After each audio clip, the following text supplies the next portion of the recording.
G'day guys and welcome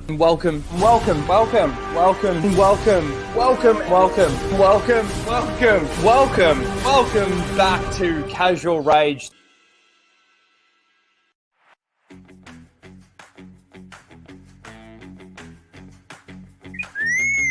Prepare to start the show, R2. This is where the fun begins.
Hello everyone and welcome to Casual Rage 157, where we casually rage out about the topics of the week.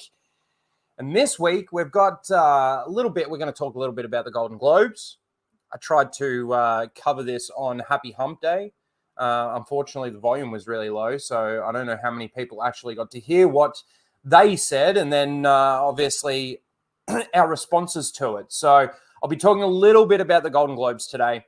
We've, of course, got more Star Wars news that's been coming out over the last week. What else have we got? We got some Echo stuff to talk about and some Marvel stuff as well. And the rest is just predominantly Star Wars. And then, of course, we've got Seal of the Week. And we continue the Sparrow Files documentary from Knights of Melbourne. If you're not subscribed to Knights of Melbourne, go and give him a sub. Go and watch those videos. He's done some great work over there. And also, too, excuse me, I was a little bit late, but I spent all last night watching Reacher. I started watching it 2 days ago or something like that, 2 or 3 days ago. And it's one of those shows where, like, you get to the end of the episode and it's like, I just want to watch the next episode. I need to know what happens next. I need to know how this story continues. Really, really good show. And because, of course, I don't have work today, I decided to watch the last 3 episodes or 4 episodes. I can't remember now. Last night.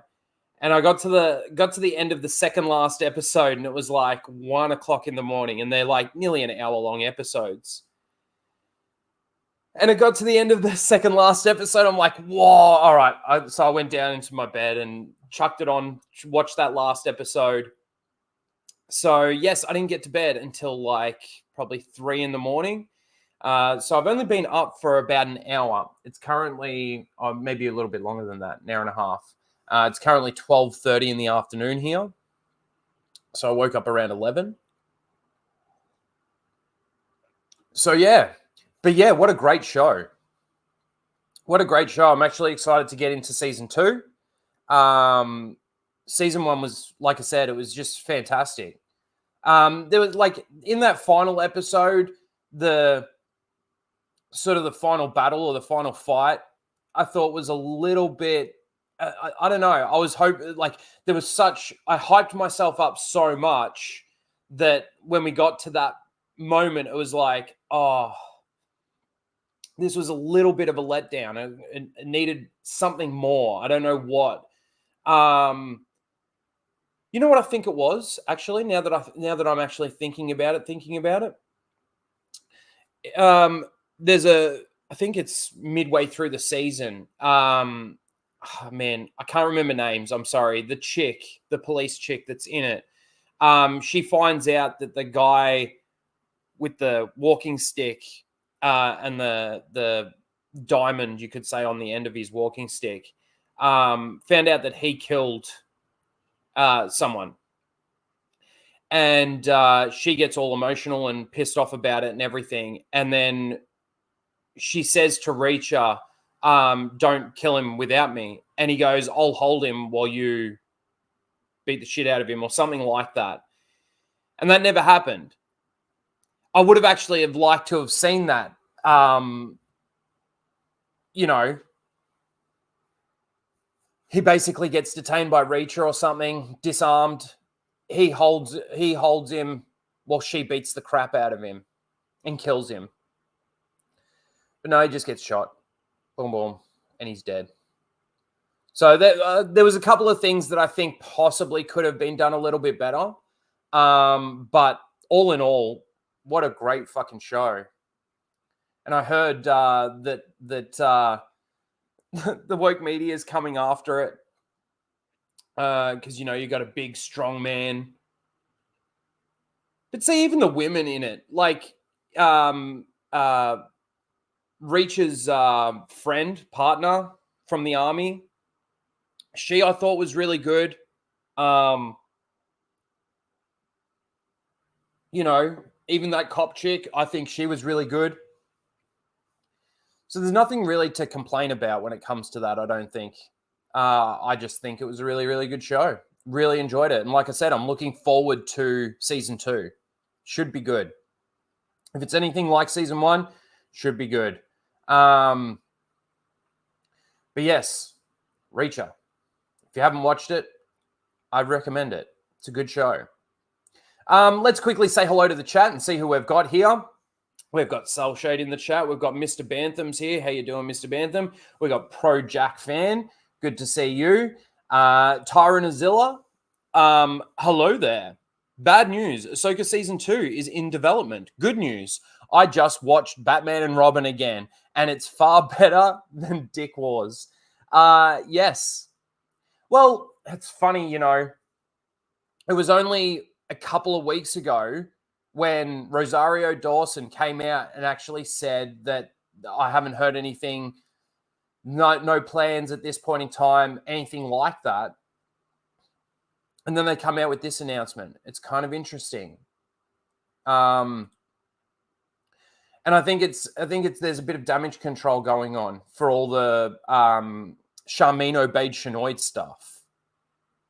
That's what I think. So we'll see. We'll talk about it. That's for sure. Lethal Lightning for 5 says, Rhino keeps trying to, I think he's supposed to say, touch my wiener. Gives me the Kevin Spacey eyes telling me this is advanced warfare. Oh, Lethal. I don't even know what to say. I can't even respond to that. Ahsoka getting a season 2 is a sign of the apocalypse. I think it's just a sign of damage control. That and the Mandalorian Grogu announcement. I really do. Fear of Fema, good to see you. Jared's in the chat. We've also got the nuisance bird. Why is Taylor Swift in the thumbnail? Well, there's 2 reasons why Taylor Swift's in the thumbnail, and we will get to it, I promise. Here we go. Yes, here we go. Melissa Lord's in the chat. Mike Hill, the great Mike Hill. How you doing? Stephen Brown, good to see you. Sherry's here. Good to see you, Sherry. Tilliam's here as well. How you doing? Let's see.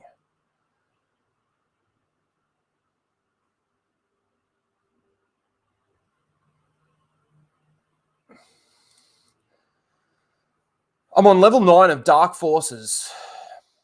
I'll try to continue the game tonight. Online classes slim this week. Sorry. So I have some free time. Well, that's good. I got to play some fucking old games. I really do. I just wish I had more time on my hands. More time. I've got to try and watch Echo as well. I do have access to it. Flash asked if anyone's available to watch it, if we could watch it for Flashcast so we could all have a conversation about it.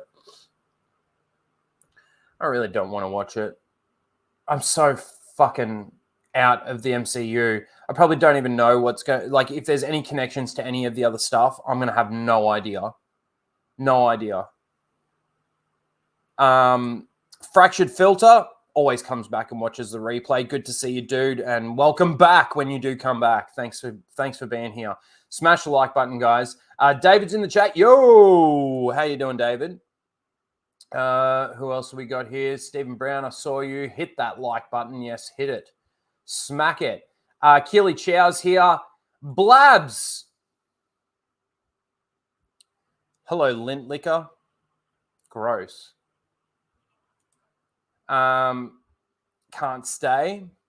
But here for the hellos. Hi, Blabs. Good to see you. We got D-Day Direwolf is in the chat as well. And I think I'm all caught up with you guys.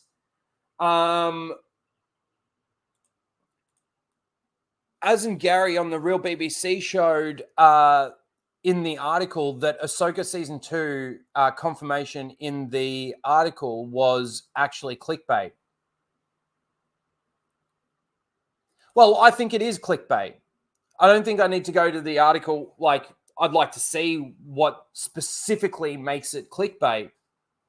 Yes, but I don't think I really need to. I've got my own speculation on it. Look at this fucking cat hair here. It's like a tuft of cat hair. I got my own speculation on it.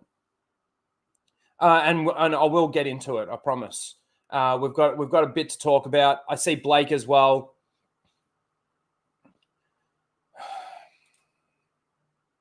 Smile, Ryan. Bad Batch will be back one day. Yes, it will. It will. Just because it had 2 or 3 episodes that were decent does not make it a good show. I'm sorry, it just doesn't. All right. Let's get into the first thing. I need to put my headphones on for this. Oh, man. These headphones sitting on my computer has heated them up. The earmuffs are like really warm and it's already really hot in here. Really hot in here. I'm fucking sweating. It's gross. All right. Let's get into it, shall we? So,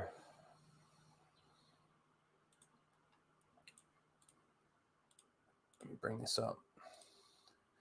The Golden Globes happened this week. And I think it's fair to say that I think the best host that we've ever had for the Golden Globes is Ricky Gervais. This host, Joe Coy, I don't know if I'm saying his name correctly, but Joe Coy is a comedian. This is just one of the clips that I've seen. There are a few more out there that have been released from it. And of course, you can go and watch the Golden Globes. But this guy's comedy fell so short. He even had to sort of almost take a pause and say, you know, I had 7 days or something to come up with this monologue and not all the jokes are mine. That's how much people weren't actually laughing at what he actually was saying and his jokes. And this is just one of them that actually fell really, really short. Oh, I don't know if I've shared audio. Oh, hang on. Let me see. As you know, we came on after a football doubleheader. The big difference between the Golden Globes and the NFL, on the Golden Globes, we have fewer camera shots of Taylor Swift. I swear. There's just more to go to here. Sorry about that. As you know... He even apologizes, sorry about that, at the end of the fucking joke. And like Taylor there looks like... these people can't even take a joke at their own expense. I mean, it was a joke. And Taylor Swift has been going to a lot of NFL games, and there have been a lot of shots of Taylor like celebrating touchdowns and this and that. You know, Travis Kelce makes a good catch. She's there cheering and the camera cuts to her because, of course, that's going to get them ratings. That's going to get people watching, get cuts of Taylor Swift. But this guy's jokes were just shit. And I mean, nobody even really cares anymore about these award shows. This is just these people giving themselves pats on the back and, you know, being woke as well. Like the other clip that we're about to show here, this is from the Golden Globes. This is Simu Liu and Issa Rae. I think that's how you say her name. They're presenting an award, or they're presenting category or something. I don't know exactly. But this was their monologue. Good evening, everyone. Issa and I recently had the privilege of playing Barbie and Ken in the Barbie movie, which is pretty impactful for people who look like us. Yeah, we may not have been what first popped up in people's minds when they thought of Barbie or Ken, but that's changed. And we're hoping to continue to push the boundaries of the roles we can play. So, like, they're already, you know, that perception has changed. We might not have been the first people that you pictured to play Barbie and Ken, but that's changed. The world's changed. I think for everybody that did go and see Barbie and how much of a hit Barbie was, I don't think anybody really ever had an issue with having Simu Liu be an Asian Ken or this Issa chick being a black Barbie. I don't think there was ever like an issue there, but you know, the perception has changed. People have changed. Let's continue with the garbage they have to say. This is another one of those things that disgust me. You know, last week I was mentioning how the Charmin obeyed Shanoy shit was disgusting. Like it actually physically disgusted me. This disgusts me just as much. By that, of course, we mean white people roles. Oh my God, I'd love to play white people roles. No, me too. White people roles are the best. I mean, an alcoholic, divorced, single father fighting for custody. Oh yeah, an alcoholic housewife whose husband's affair drives her deeper into alcohol. How about this? An alcoholic school teacher who must put their love of alcohol aside to inspire their class of inner city youths. White people roles. Oh yeah. Anyway, here are the nominees for Best Television Limited Series, Anthology Series, or Motion Picture Made for Television.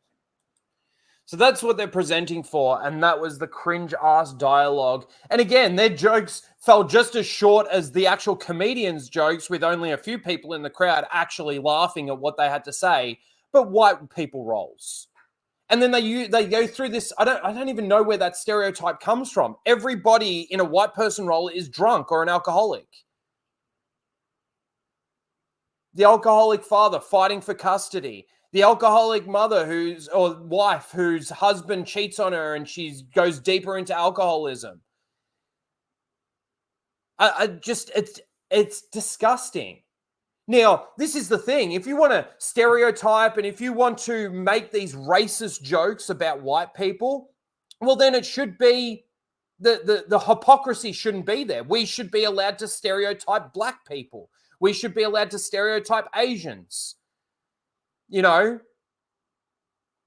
Asian roles. I wish they could open their eyes, you know, and see what's actually going on in front of them. Like, are we not allowed to say that now because these people said this stuff about white people roles? And the fact that they even categorize them, you know, the segregation within Hollywood in the way that they think is absolutely incredible. We've got white people roles, we've got Asian roles. But see, this is the other thing too. These people set up Hollywood like that. Moving forward into this woke garbage that we've come into. Especially when it comes to, like, you know, only a gay person can play a gay person role. Or only a black voice actor can voice a black animated character. Shit like that. They're the ones that created this segregation. Anyone should be able to play any role. I think the best example of that is How I Met Your Mother with Neil Patrick Harris, a gay man playing a very misogynistic straight man. I wouldn't necessarily say he's misogynistic. He's just got a lot of fucking game. Loves women, loves to fuck. But you had a gay man playing that role, and he did a fucking great job of it too. The fact that these people sit down and they write words into sentences, and this is the sentences, this is the garbage that they actually come up with to actually present an award. What does anything that they had to say have anything to do with this award that they're presenting with the limited series anthology series made for television?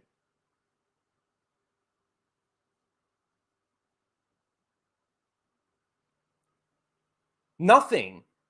It's got absolutely nothing to do with the garbage that they just said. But yet, this is Hollywood. This is where we are now. And that seems to be okay. But if I say something about a black person role or an Asian person role or something like this and I stereotype it, fuck. Talk about being cancelled. Fucking they'd railroad you.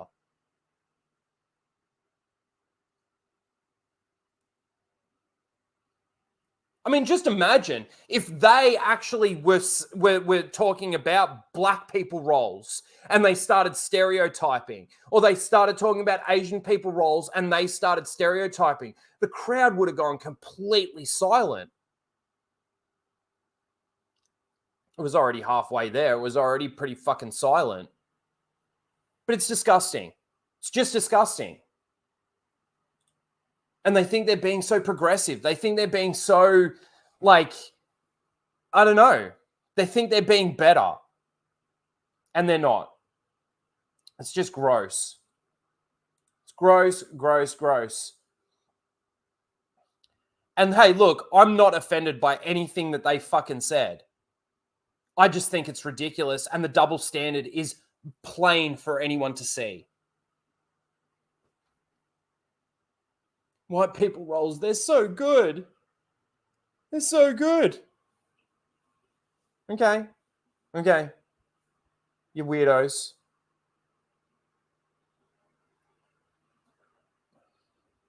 It's like when they're making a show or making a movie, it's like, oh, that was white person role. This is a white person role. This is a black person role. They're the ones that are being racist. Are they not?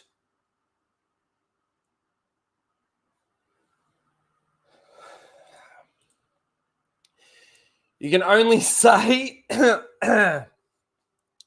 one more time before you get cancelled. Man, Anna's gotten me twice now. Once on the Jack Show and once on Flashcast. She got me twice.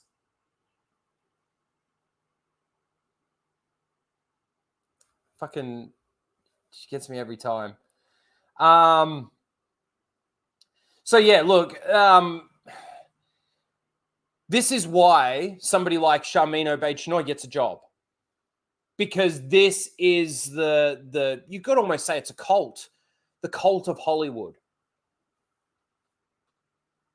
Right now.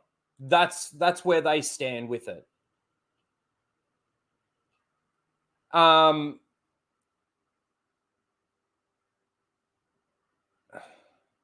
one in Australia is allowed to actually have guns without being like licensed. Yeah, you got to have a license to own a weapon and to be able to shoot a gun, to be able to own a gun, all of that sort of thing. It's very strict here. And no, they can't. But that takes me straight into this. So I only just saw this.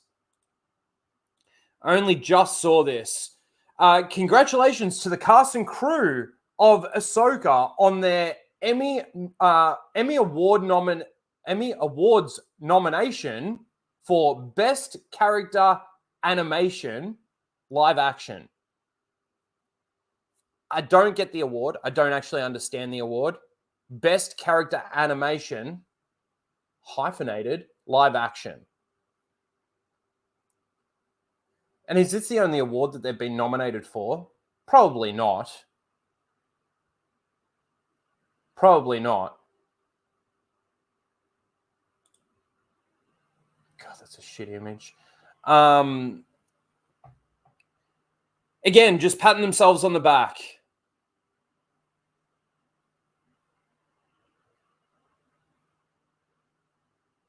No, let's. We're getting into stereotypes now, that's for sure. Like,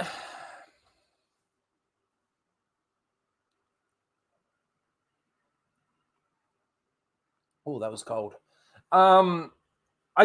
Look.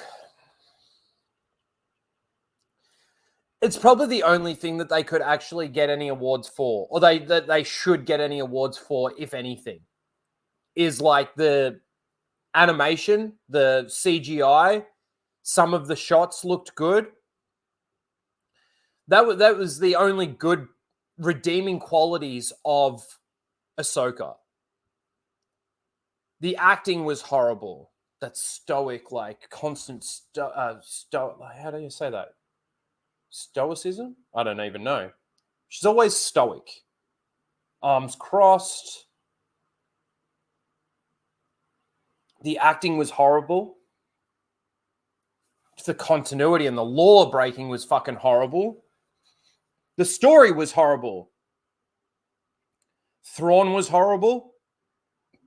Excuse me. Ezra was horrible. What do you want, Charles? The whole show was bad, but yet, you know, they still get an Emmy nomination. And again, best character animation. Live action. What the fuck does that mean? It's an animation award show.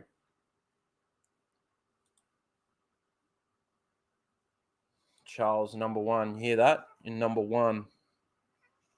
Yes, keep meowing. The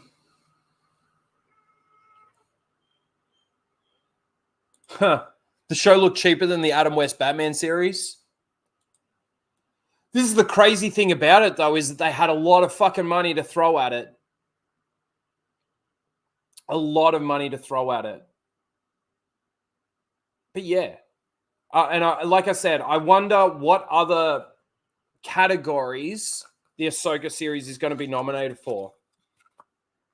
Does Disney have a stake in, like, I mean, who owns these award, like the Academy Awards? Who owns the Golden Globes? I thought I heard somewhere that Disney did own. I'm going to take these off. Did own something. Like one of them. I don't know which one.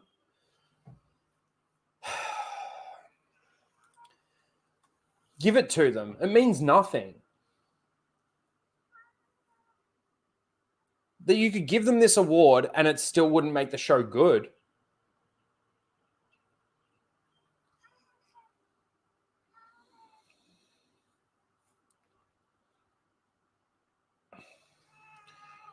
Ahsoka series is Dave Fraudloni's money laundering cut.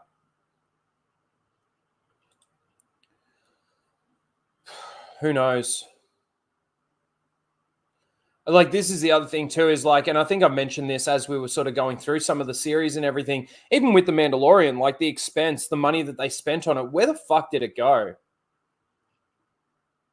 Where the fuck did it go?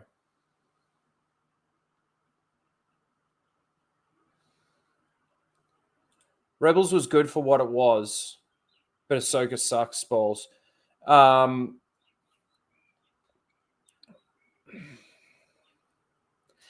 in the Rebels series, there were a couple of decent moments. There was a couple of decent parts. I'm massively, and as we go forward with it all, I'm massively in the camp that Ahsoka needs to be gone. Like, she is so important to every aspect of Star Wars, it's ridiculous. And there's a lot of bad, though. There's a lot, I reckon, I would say that there's a lot more bad in the Rebels series than there is good. I'd argue that the Clone Wars is better than Rebels, but the Clone Wars is still bad in itself as well. Sorry, I'm trying to find something while I'm talking here because it's relevant to what we're talking about. And it was something that OG Star Wars clipped out because I couldn't find it. And then I'm glad that she clipped it so that I could bookmark it. So I'm just scrolling through my bookmarks. Where'd it go? Oh, you're kidding. It was basically just the bit where Dave Filoni says, you know, a bit of a revelation for you. If you didn't know, I've always been in the Ahsoka lives camp, and George has always been in the Ahsoka dies camp. Oh, there it is. I found it.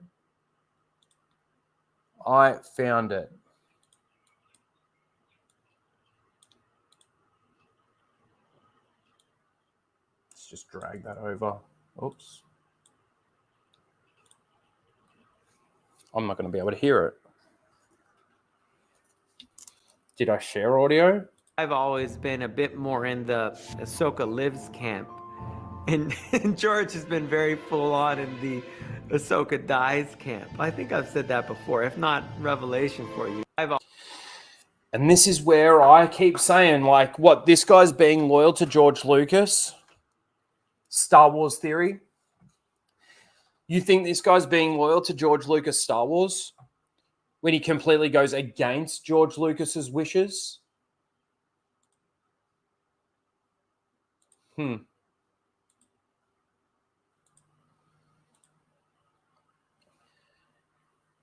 George Lucas, speaking of the devil, is in the chat. How you doing, George?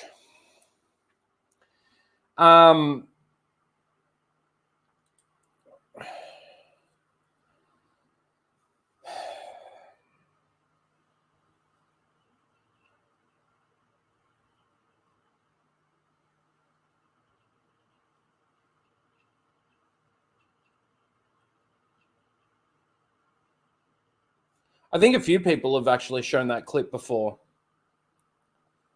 It's out there. It's out there for the world to see how disloyal Dave Filoni is actually being with his creation.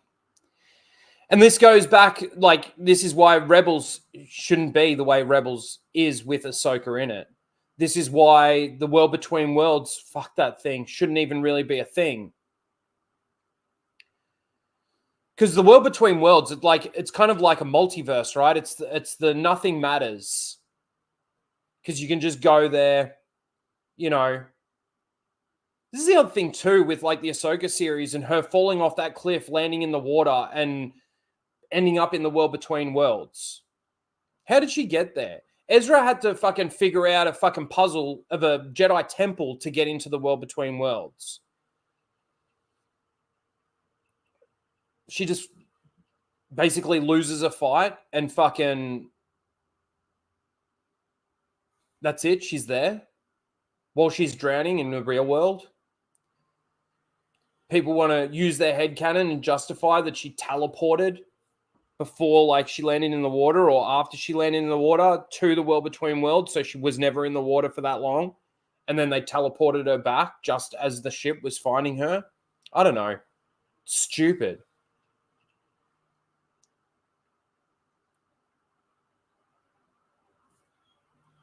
Are you looking forward to the conclusion of the Sparrow Files? I know I am.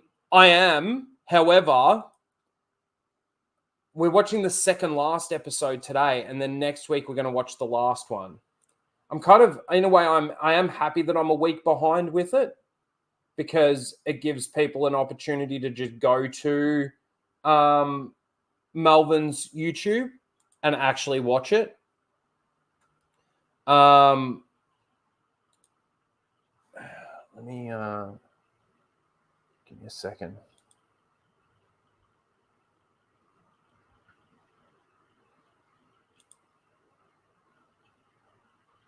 Okay, hang on, let me bring this up. So I thought this was the one that we watched last week. This is the next one, but I thought that there was supposed to be one more, which he, if there is, he hasn't released it yet. So we're going to watch this one. This one came out 7 days ago. And that's the last one so far. I honestly, I thought that there was supposed to be one more. And if there is, then we'll watch that one next week. I'm going to put Melvin's link in the chat, actually, while we're here. If you're not subscribed, go over, give him a sub. Fucking fantastic work. Okay.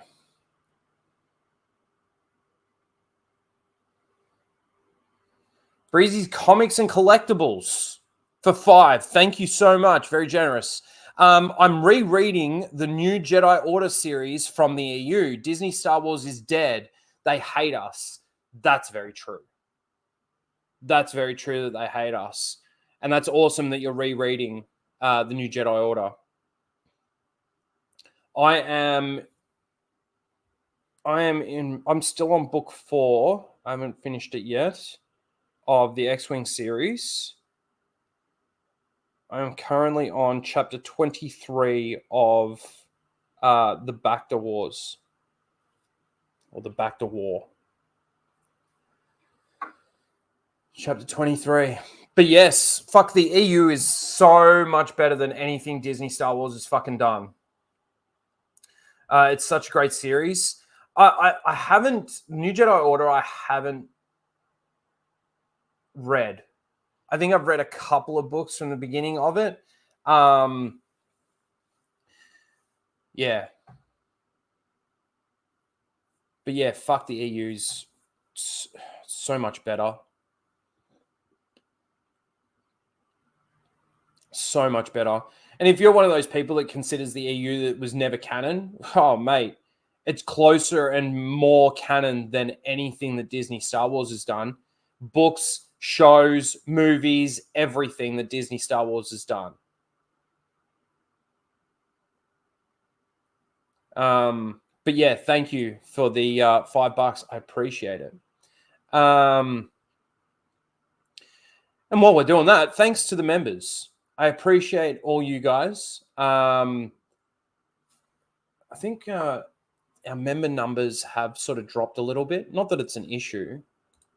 But we hit that 100 mark, and it's because of the gift memberships, really. Like they come through and they obviously fall off. People don't renew them, and that's cool. They're being gifted.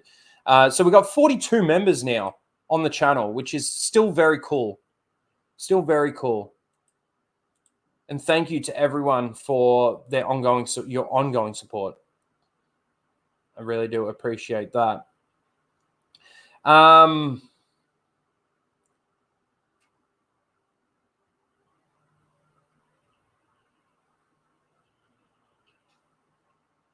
Alternative universes themselves aren't a bad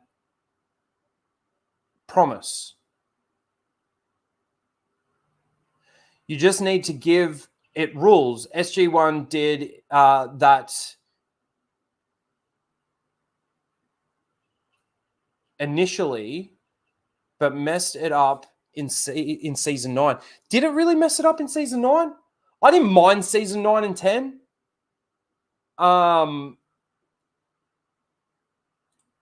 there's a lot of connections. In SG1, Stargate, fuck, there's a lot of, you can come across something that happened, that happens in, let's say, season 4 that references something that happened in, like, season 1. And the connections are, I think, fucking fantastic. What did they fuck up in season 9? Curious.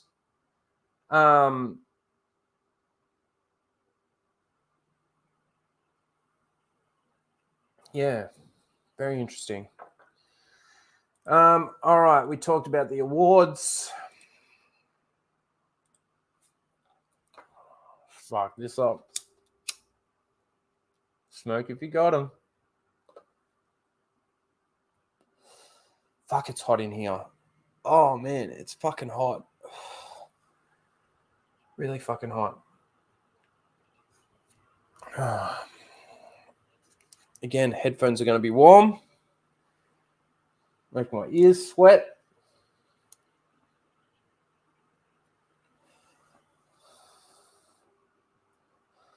Oh, I'm on chapter 9 of Darth Bane, book 1. Really good so far. Out of the entire Bane trilogy, book 1 is by far the best. I love book 1. I think it's so good. I do like the other books as well. But yeah, book 1 is brilliant. Darth Bane, really good. But you know that's another thing that they changed, right? The rule of 2, yeah.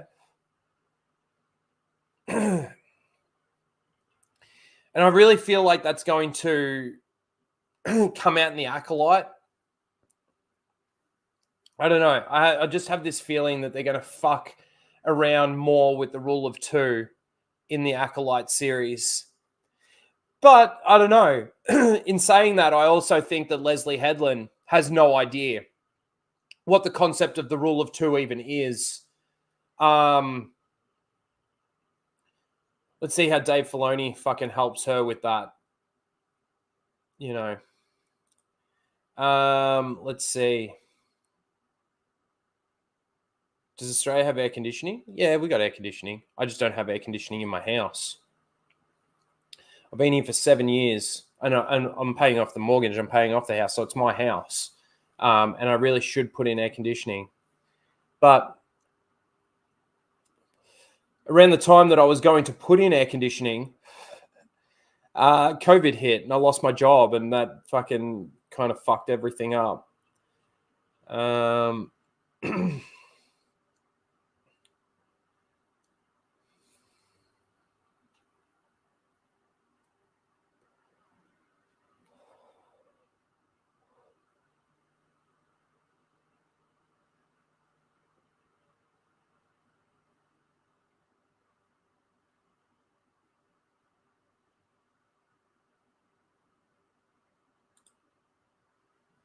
In season 3, they set up that a person from an alternative universe can't be in the same one as the other if they are both alive.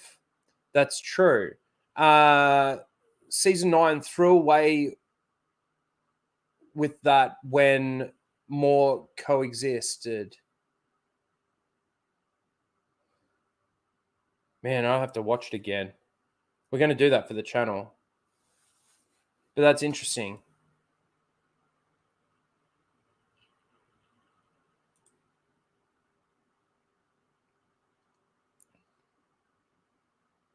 That's very interesting. It's really making me think, and I can't think of who in the in season 9 ends up in the same universe as another character. Which character does it? Which character is it? That's fair enough. That's a fair criticism. If that is the case, I can't remember now. Man, it's fucking hot. All right. Let's let's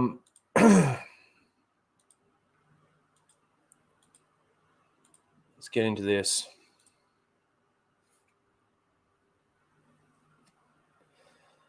Let me finish this smoke first. Man, fucking hot as shit. I've got no ice to keep my drink cool. It's all fucked up. Fucking Australians. We just complain about the weather. When it's hot, we complain that it's fucking too hot. When it's cold, we complain that it's too fucking cold.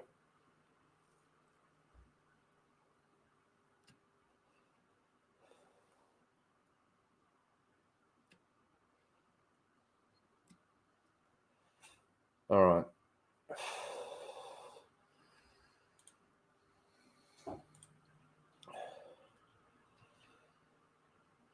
Oh.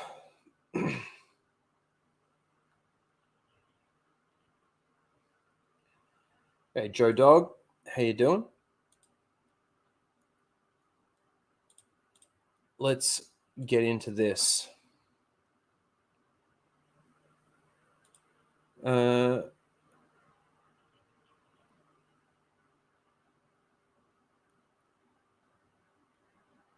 Oh, yeah, that episode. Multiple versions of SG-1 teams. That's right. But in season 3, when that happens, is it like, it's not immediate though, is it?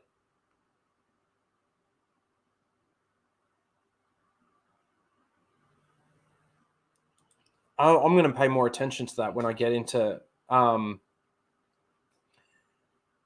when I watch season 3 and I see that bit of lore being created. I'm going to specifically remember that now for when I get to season 9. Interesting. All right. Let's get into this. So, of course, last week we talked about Charmin Obaid-Chinoid and her absolutely ridiculous comments about Star Wars and how it's about time in 2024 a woman created or what is it? Shaped the universe, a galaxy far, far away. We'll play this just as a bit of a refresher for everyone. Here we go. So the first woman and the first person of color to direct a Star Wars film. It's set to be released in 2026. You can say that the force is strong with this one. God, I hate Here's Charmin Obaid-Chinoid. You know, I'm very thrilled about the project because I think what we are about to create is something very special.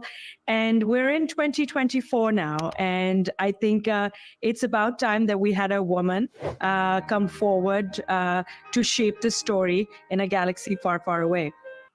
So the first. So there were those comments, and obviously that blew up. And then obviously we had other clips being released from her, you know, mentioning that she's happy to, or she really loves making men feel uncomfortable and all of that sort of bullshit that came out, right? So there was a lot of talk about Charmin Obaid-Chinoid and all her comments and all her bullshit. And then we get this announcement. The Mandalorian and Grogu are headed to the big screen, directed by Jon Favreau. Now, hold on a second. Jon Favreau's done with Star Wars, isn't he? I'm sure there were sources out there that confirm that the reason why his character in Mandalorian Season 3 was killed off was because he was done with Star Wars, because Kathleen Kennedy, the Civil War was a thing and they won it, but then they lost it. And man, to keep up with all of the garbage that's out there, you've got to fucking play fucking hula hoops in your fucking head. Fucking mental gymnastics. Directed by Jon Favreau and produced by Favreau, Kathleen Kennedy, and Dave Filoni. The Mandalorian and Grogu will go into production later this year. This is the gay. To me, now, hang on. This is where, like, I'm a little confused, right? Because at Star Wars Celebration, they announced that Dave Filoni was going to be directing a Mandoverse movie. Is this that one that they've just decided to repurpose and get Jon Favreau to do? Or is that one still happening as well as this one? I don't know. But they bring this announcement up. To me, these announcements that we've been getting, and it's not just this one, but these announcements that we've been getting is to deflect from all the bullshit that's been going around about Charmin Obaid-Chinoy. Maybe they weren't even planning on announcing this until later in the year or something like that. I don't know. I could be wrong. Maybe they were just announcing it now. I don't know. But who the fuck is even interested in this fucking movie? After the disaster of season 3, to me, it's after the disaster of the entire fucking series. Seasons 1 through to season 3. They're going to put tracking fobs on the big screen. So this to me is just deflection. It's damage control. And it's bullshit. I don't know who would even possibly be interested in this. And the fact that Jon Favreau still has a massive hand in all of this stuff. All right. Take it with a grain of salt, ladies and gentlemen. You weren't listening. I know. I watched her video. I sent her a DM saying it was so high-pitched it annoyed the shit out of me. She laughed at me. But then we go into this. Ahsoka Season 2 is officially in development. But hang on a second. A week ago, we had this. On the 4th of January, Ahsoka star Rosario Dawson offers a disappointing Season 2 update. And this was the fact that she didn't even get told. She wasn't even, like, there was nothing. A week ago, there was nothing.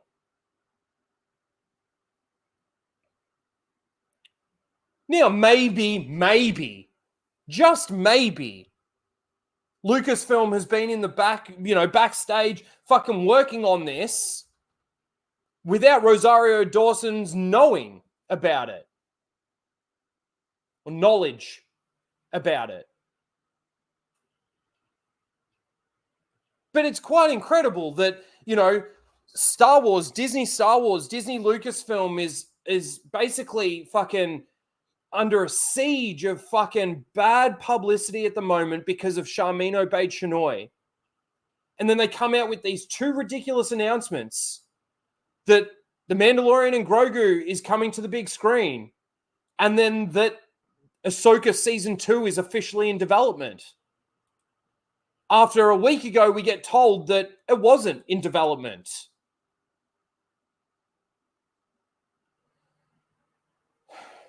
This was on the 9th of January from Bounding Into Comics. Now, I don't know about Bounding Into Comics anymore.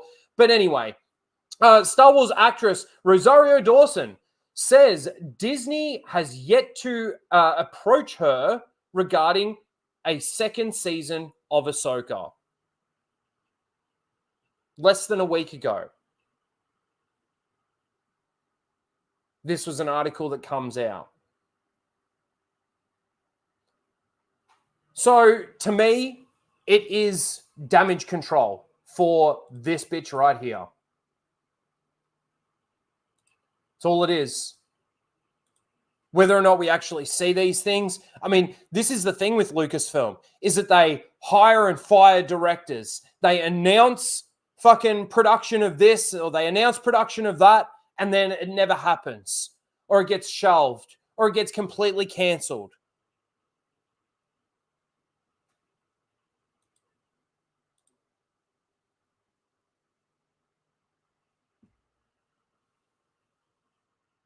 So what's going on? Who fucking knows?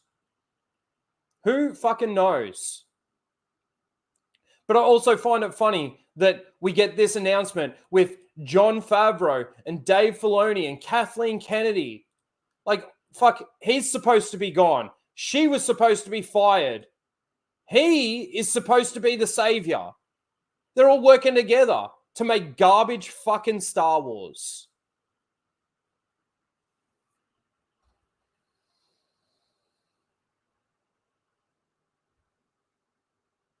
What's the story that they could possibly tell, especially after the way they ended season 3, with the yibbity, that's all, folks.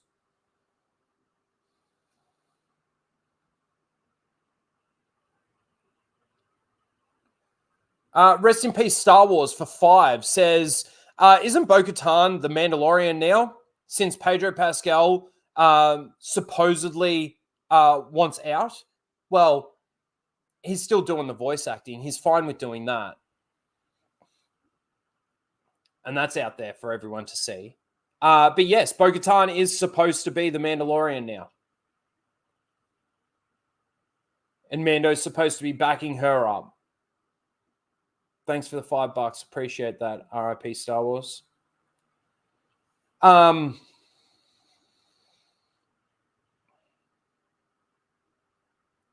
Star Wars Theory is going to bust his load in the theater?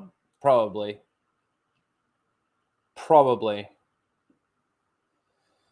So, yeah. There was something else. Hang on. Let me see if I actually had it here. No.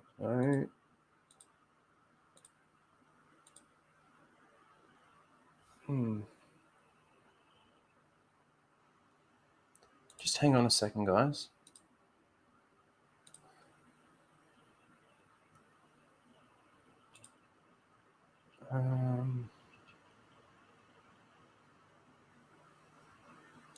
Oh, yes. Mike Hill. Fucking great dude.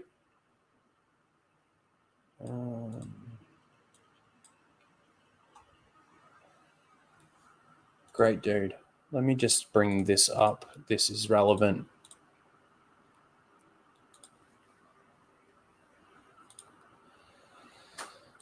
But then there's also this rumor. The Mandalorian season 4 will be 6 episodes and will likely come out before the movie. Oh, I thought that the movie was supposed, like they redid season 4 to make the movie. But no, they're doing a movie after season 4? Before season 4? Who fucking knows anymore? Not only can they not even get the timeline of like stable in regards to like the release of stuff, they can't even keep the timeline in universe tight.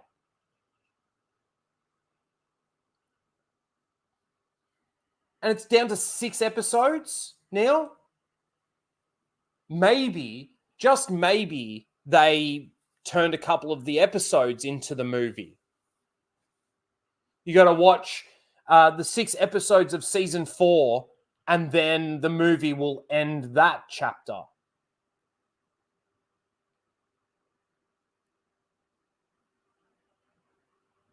Again, who fucking knows? But I do want to just say, once again, that I feel like these announcements that they've come out with, because they flooded the market with it, within a week, we get these 2, you could say, major announcements out of Lucasfilm to cover for the bullshit of this fucking story.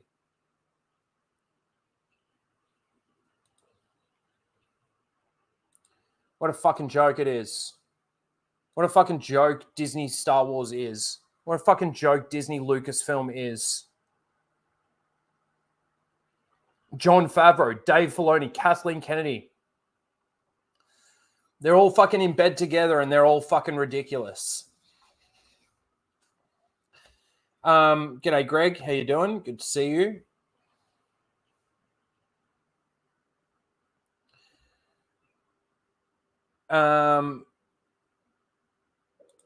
RIP Star Wars. Did you see Star Wars Theory's interview with the hot psychologist? She sounded pretty based. Yes, I saw the clip about her talking about women in Star Wars. I agree with the sentiment. There's obviously female Star Wars fans. nowhere near as many as there are male Star Wars fans. But okay, I didn't watch the whole thing, and I don't plan on it. I don't watch much of Star Wars Theory, if any, to be honest with you. The times where I do watch Star Wars Theory is when he does his watch parties for the shows and stuff, and I don't even watch the whole thing there. I literally go to the end once the show's finished, and he sort of talks about it freely and gives it like a rating and stuff like that. That's in the last few years, at least, that's the extent of me watching Star Wars Theory. Excuse me. Or I have watched, I think, 1 or 2 streams with Mauler. And I watched the stream with Ryan as well. But that's about it. That is about it.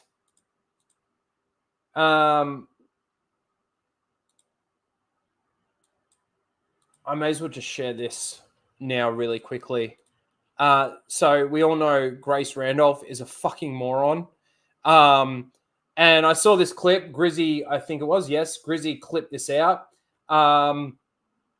And I thought it was just hilarious. So we're going to just watch it really quickly. And all the Mando characters, maybe Bo-Katan, more of that, more of the Mandalorians. But they got to have someone good in there. They got maybe Obi-Wan could show up. Maybe we could find a way. He'd be much older, I guess, at this point. But no, he died, right? Ah, darn it. Come and listen to the idiot. Hey, everybody, the idiot's on. His Force Ghost. See, what gets these people through Star Wars is jangling the keys. They can't create new characters and make them, even watchable.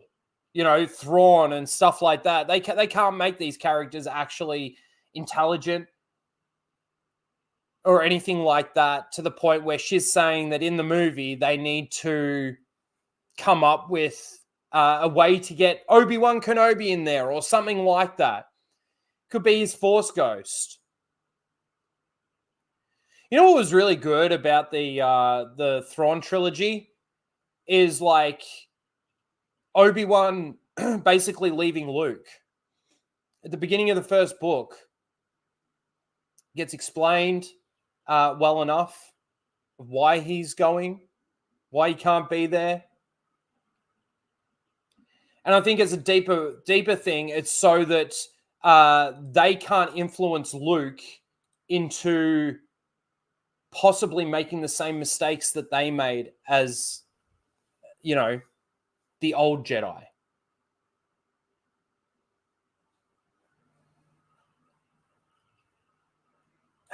Tris. Yeah, sorry about that. Maybe he's a clone. With all the cloning shit that they're doing at the moment, it certainly wouldn't surprise me. Certainly wouldn't surprise me.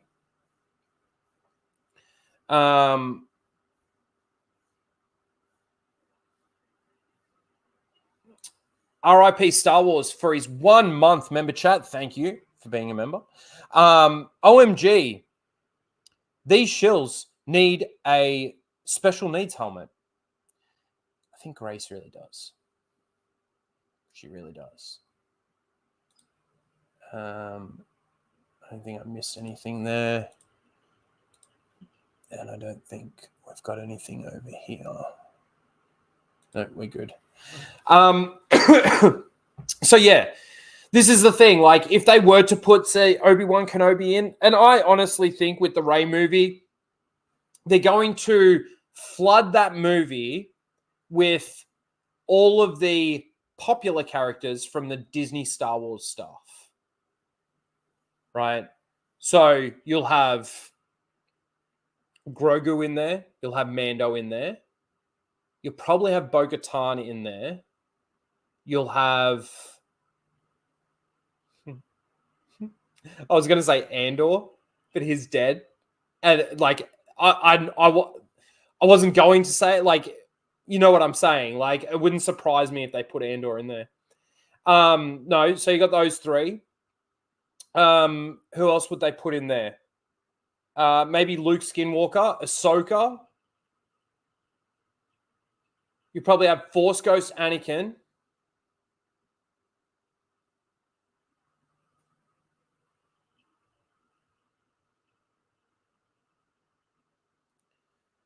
Would they throw Boba Fett in there or Fennec Shand? Like they're gonna flood these movies with the popular characters from Disney Star Wars.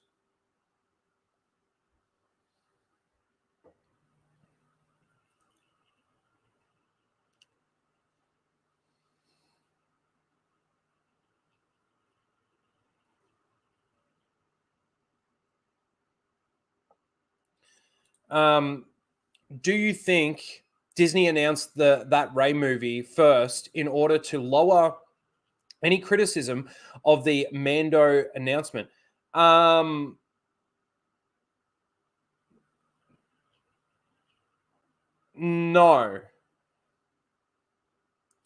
No, I just think that they're stupid and they just announce stuff. Lucasfilm, Disney Lucasfilm is just the company that announces shit and then doesn't follow through with a lot of it. I don't think they think that much into it. Although, you know, I feel like they announced that Ahsoka's in development and they announced maybe they did. Maybe they did.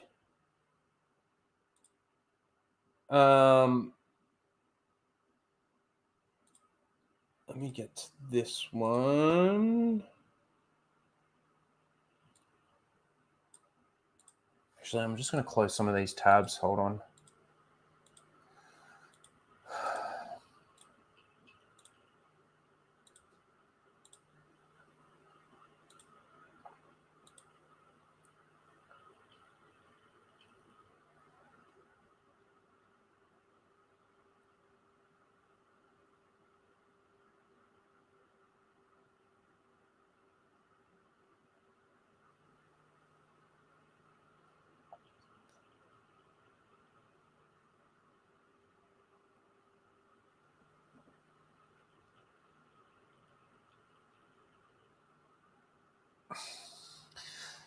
I don't know what this is from.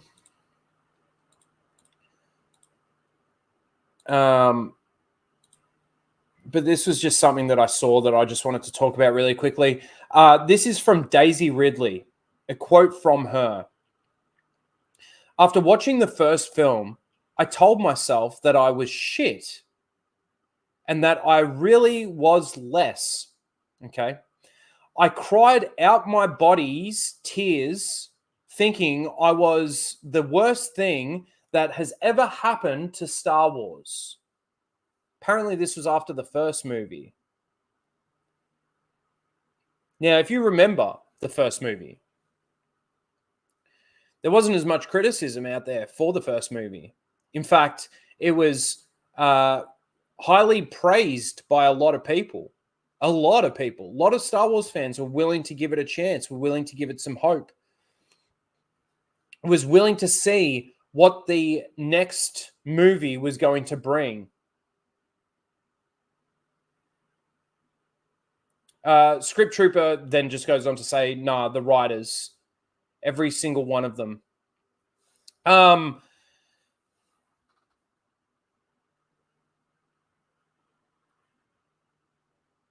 I don't think Daisy Ridley, the actress, was the worst thing to happen to Star Wars. I think the script, the story, it's everything really behind the scenes. And then obviously the directors were the worst thing to happen to Star Wars. In fact, putting it back all the way back, it's Kathleen Kennedy's the worst thing that ever happened to Star Wars.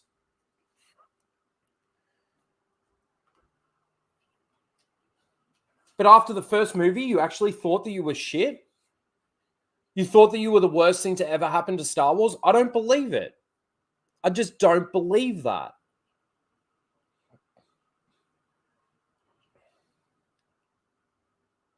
Do you guys believe that?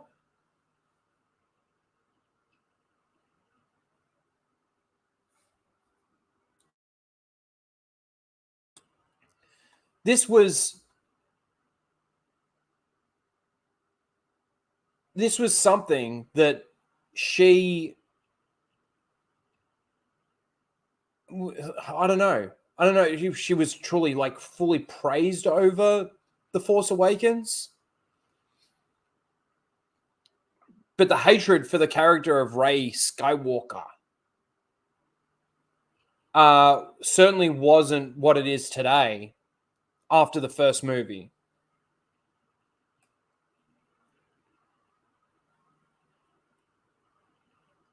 Well, that's true. Dave Filoni is and always will be the worst thing to happen to ever happen to Star Wars.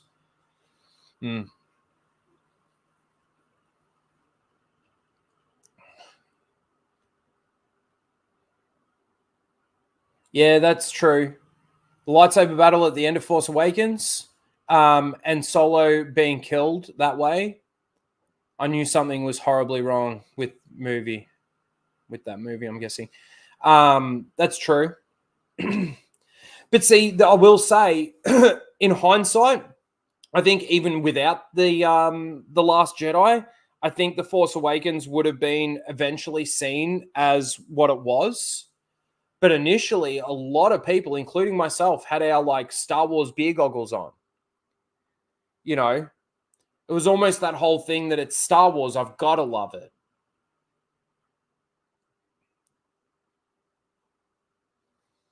That's true. Very true. People didn't hate Disney. They hated the character and film writing.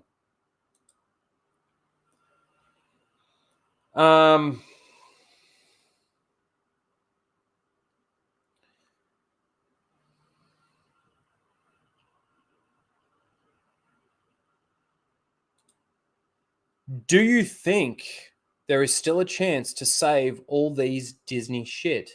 All this Disney shit? No. Nope.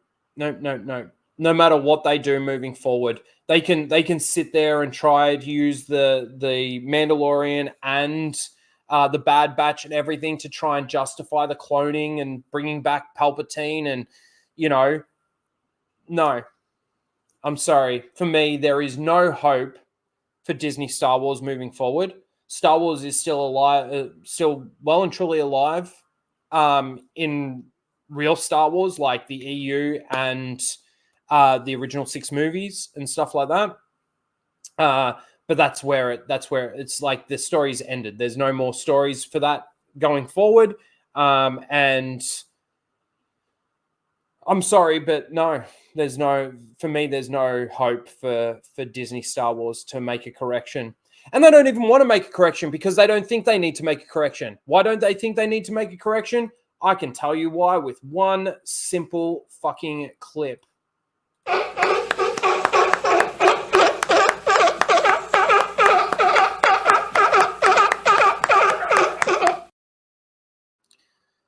That is why they don't need to make a correction.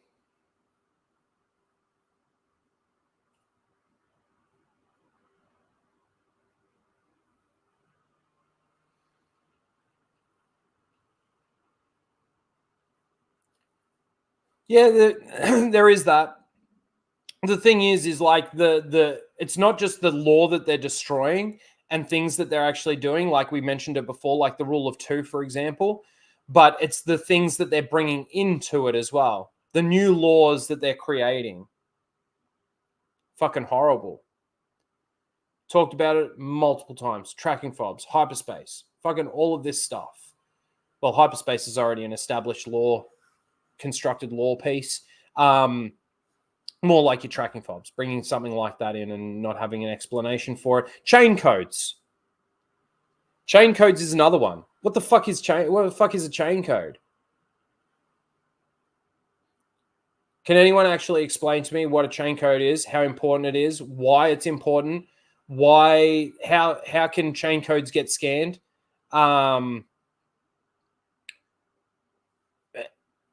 like, fucking Boba Fett's chain code's in his armor. Okay, so if he's not wearing his armor, does he still have his chain code? Like, I just don't know. They create bullshit fucking laws that just don't make sense, they don't fit, and they don't have any explanation for it.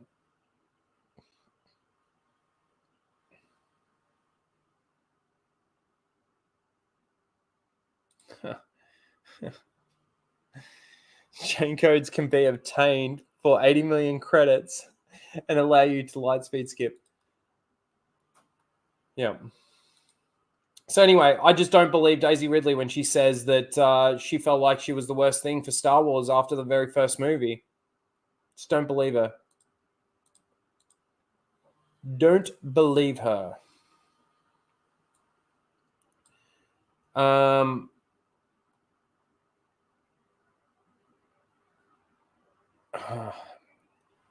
And the other reason why things aren't going to change is because of people like this. It's a good time to be a Star Wars fan with something for everyone.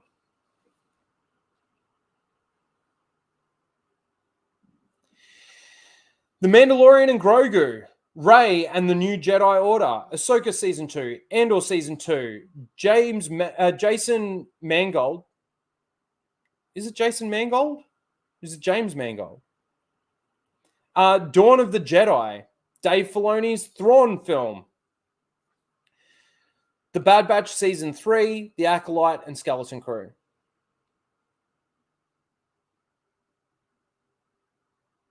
God damn. Nothing, not one thing on that list has me excited as a Star Wars fan for anything Star Wars. And this is exactly what I'm talking about. All of this stuff is coming out over the next 2 years. Well, supposed to be coming out over the next 2 years. You think any of this stuff is going to correct the bullshit that they've already come out with? Fuck no. The Dawn of the Jedi is probably going to destroy the Jedi. The Acolyte is going to destroy that era of the Jedi and how they've been,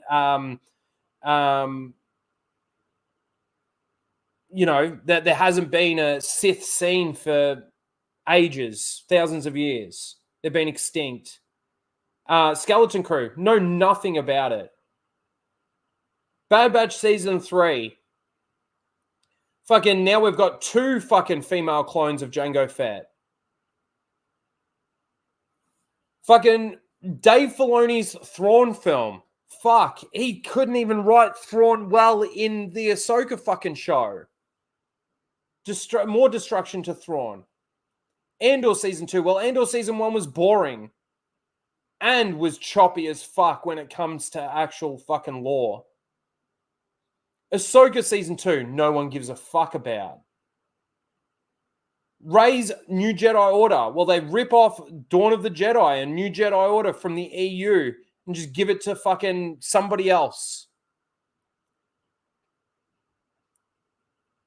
Plagiarize the shit out of fucking the expanded universe, and then you got the fucking Mandalorian and Grogu fucking movie.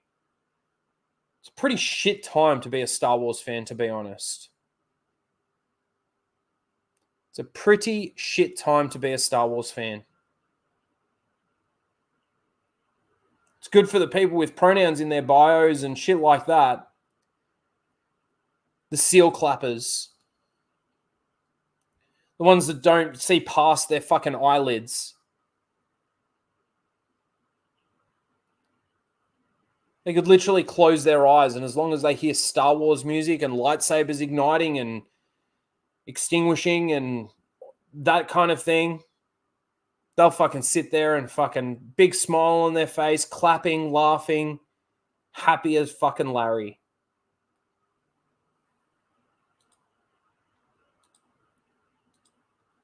Happy as fucking Larry. So let's get rid of those.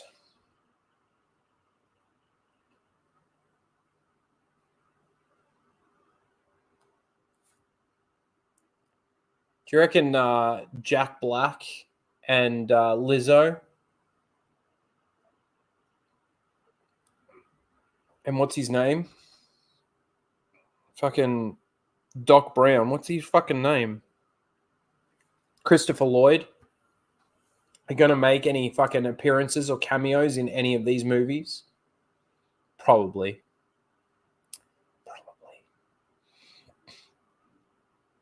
G'day, Dr. Coffinails. Good to see you.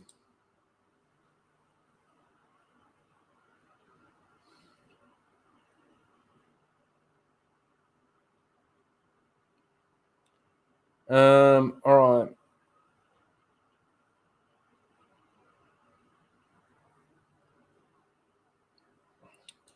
I think that's I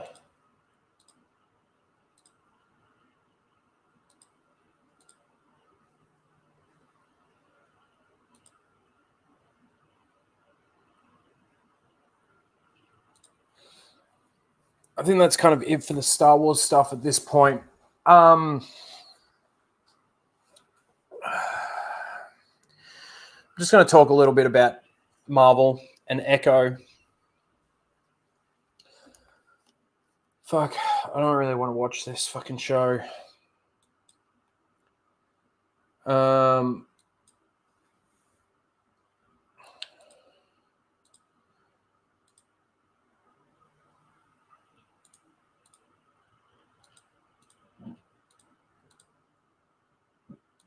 All right.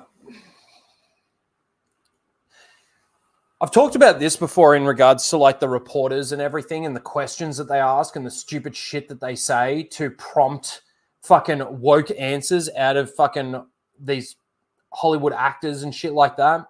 But take a listen to this. I'm wondering if you saw this. There was a journalist that went viral recently for suggesting or basically asking if Echo and Kahori both needed to exist within the MCU, which is really ask that? They absolutely did, and it was so egregious. I was just wondering if you had a reaction and if you could explain why it's important to have multiple native characters in a project. Put multiple native characters. Now, Mr. Bug here says, can I take shit that was never asked for 500, Alex? I don't know if this journalist that fucking said this stuff is actually a real thing or not. I don't know, and I don't really fucking care. But what a stupid fucking question. Let's take a listen to the answer. I mean, would somebody go up to a white guy and say, like, this is the one perspective for a white story that there is out there? Like, would somebody go and say that? That's egregious. That's insane that anybody would say that. I think that, I don't know. I don't even know if it's justifiable of an answer, but I'll give one anyway. I think that the story of the Horde in What If is astronomically different than that of Maya Lopez in Echo. I think one is of one talking about colonization and history and features Mohawk cultures and communities, the community that I come from. And then the other is about an anti-hero, kind of like a villain who is coming back to her Choctaw Nation and to her family. And it's really a dark crime noir family drama. And so they're both individual stories that absolutely deserve to be told, and one that I personally think is badass in their own right. But yeah, like, yeah, forget about that. Absolutely. Thank you for even respecting that with an answer. I appreciate it. You shouldn't have even respected that with an answer. It's a fucking stupid fucking question. Stupid fucking question.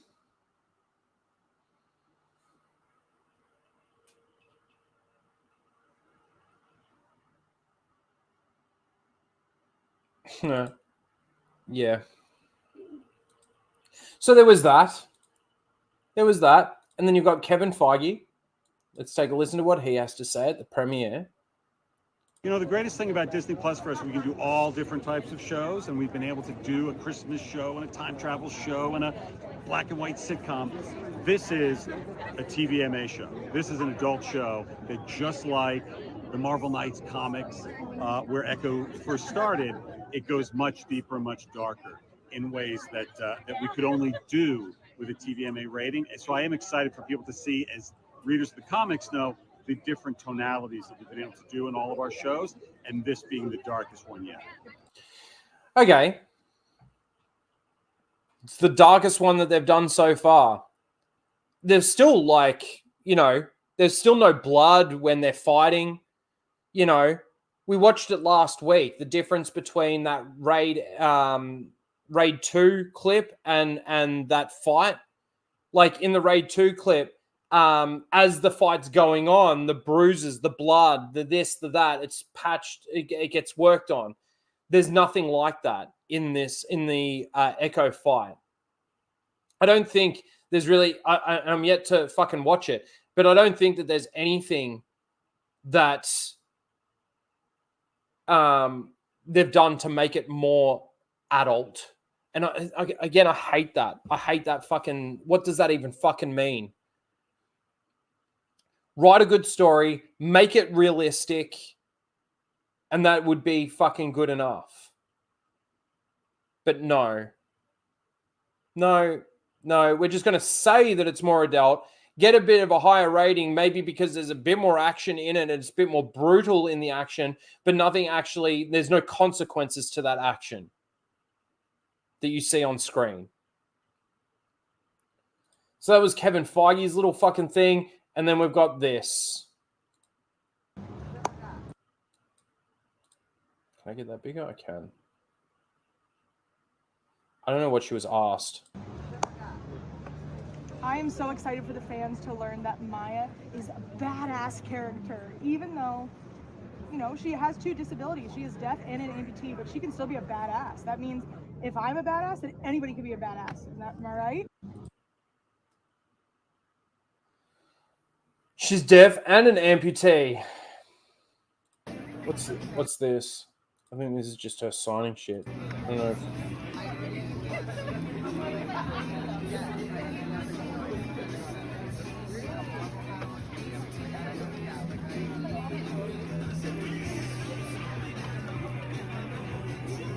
Oh, dude, you just got Echo to sign your Deadpool helmet. I mean, your Daredevil helmet. That helmet's now worth nothing.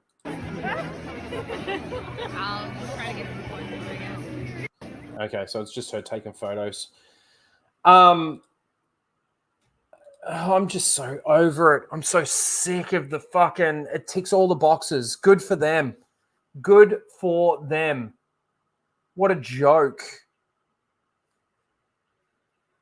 And this is how they promote it. This is how they publicize this stuff. This is how they get the word out. Oh, she's a badass character. She's deaf and she's an amputee. She's a fucking badass character. Okay.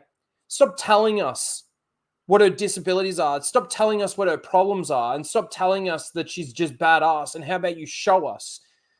And you actually make the character intriguing.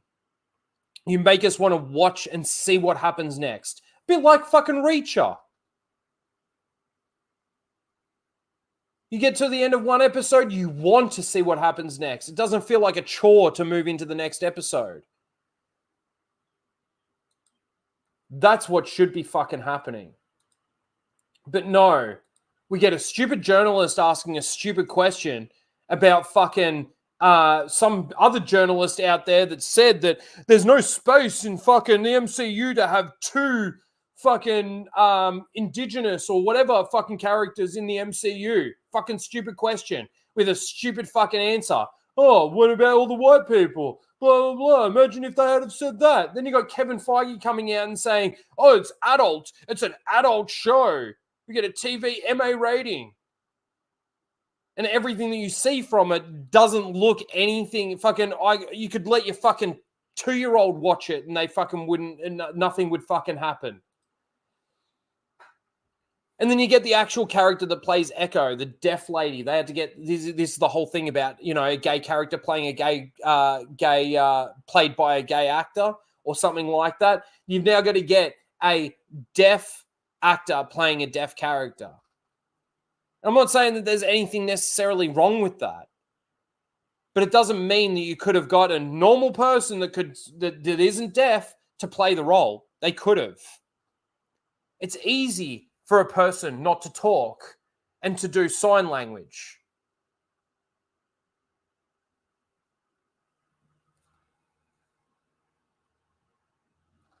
That was UC. So fucking stupid. So was that, by the way.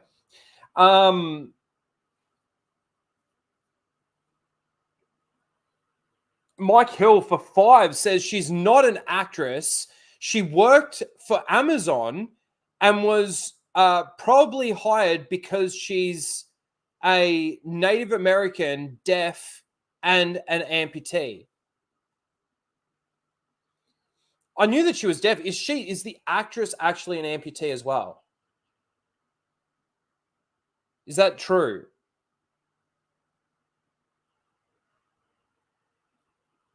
And she's not even an actress. She worked for Amazon. Tick, tick, tick, tick, tick, tick. We got it. We got the trifecta. God. I speak sign language too. There you go. Fucking hell, man. They really ticked that box, didn't they?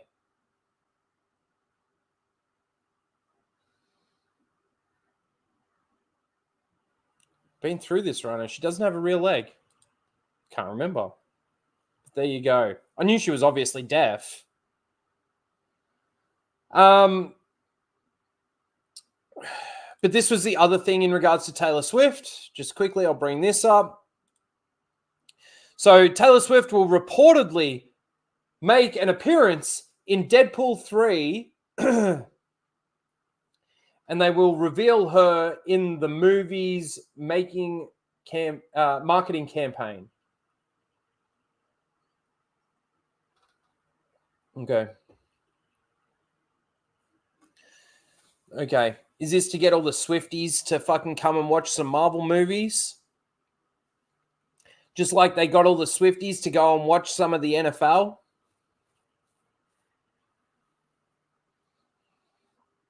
Okay.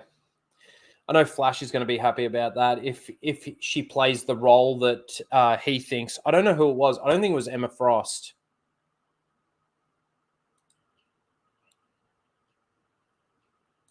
Am I a Swift? No. Fuck no. Man, the parts of fucking Taylor Swift songs that I know is like Bad Blood, Bad Blood. Like, that's it.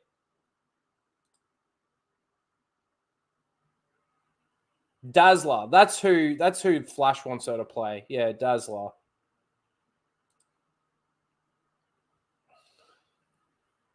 Yep. So, yeah. Rumor for you. Take it with a grain of salt. Although my sources have confirmed that this is actually going to happen. Oh, and yeah, Shake It Off. Everybody knows that. But yeah, my sources have confirmed that that she's going to be a part of it. But I can't verify that rumor. Can't independently verify the rumor. So take it with a planet of crate. And we'll see. We will see. That is the Marvel shit that we're talking about. Get rid of those. Boom. Oh, fucking hell, man. Entertainment these days. So painful. So very painful. Go and watch Reacher, everyone.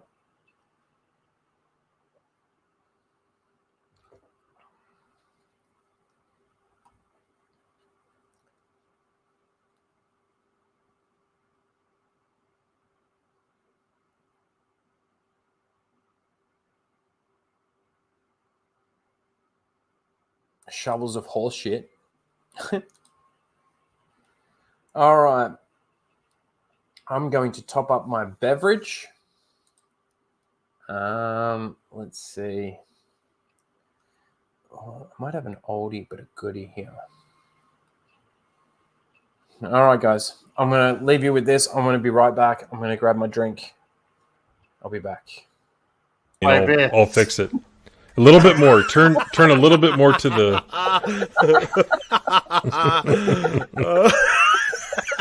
Is that better? There it is. I gotta see what I look like on the playback. You're fine. It's good. You want to sit in your bed?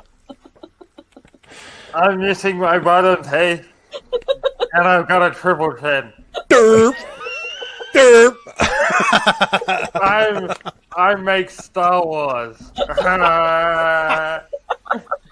He looks like Kramer addressing Newman. He does. He looks like he's like, Tim, what the fuck? Oh my god. That's great though, Tim. That's great, man. Yeah, I'll fix yours right. Birds of Prey is going to deal with the misogynistic crap that you guys have to deal with on a daily basis. I'm missing my bottom teeth. I'm gonna have a heart attack. I know. Oh my god, dude. Rhino looks like he's gonna take a bite out of Tim's head. Nom nom nom nom. Yeah. Hey Tim, that ear looks quite delicious. Oh boy. Hey, I like the way you style your hair. It's kind of cool. Man. Oh my god, dude. Holy shit. Wow. Oh, Are that's you fantastic. semi-bisexual like me? You can be a part of our alphabet squadrons. Yes, the alphabet squadron. An oldie but a goodie. Fuck you, Greg. Yes, I do recommend it. So don't watch it. All right. Let's do this. Where is my stinger?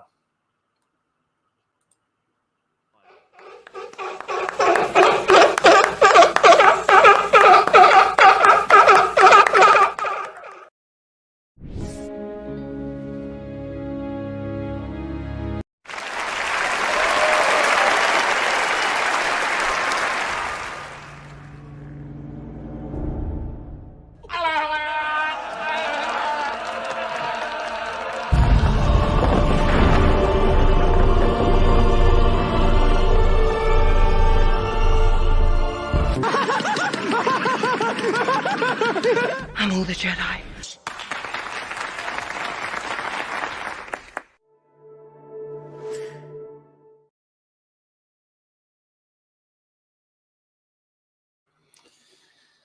All right, here are this week's nominees for Seal of the Week. Let's spark this up before we start. Should get that clip. Smoke if you got him. All right. Akiro? I don't know. Daisy Ridley didn't ruin You didn't ruin Star Wars. You did wonderful. You've been a true Skywalker since December 2015, and you never deserved any of the hate you got.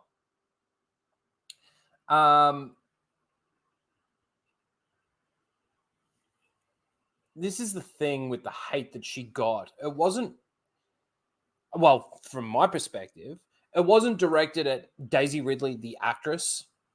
There were parts where, like, I'm like, oh, that was acted really bad or whatever.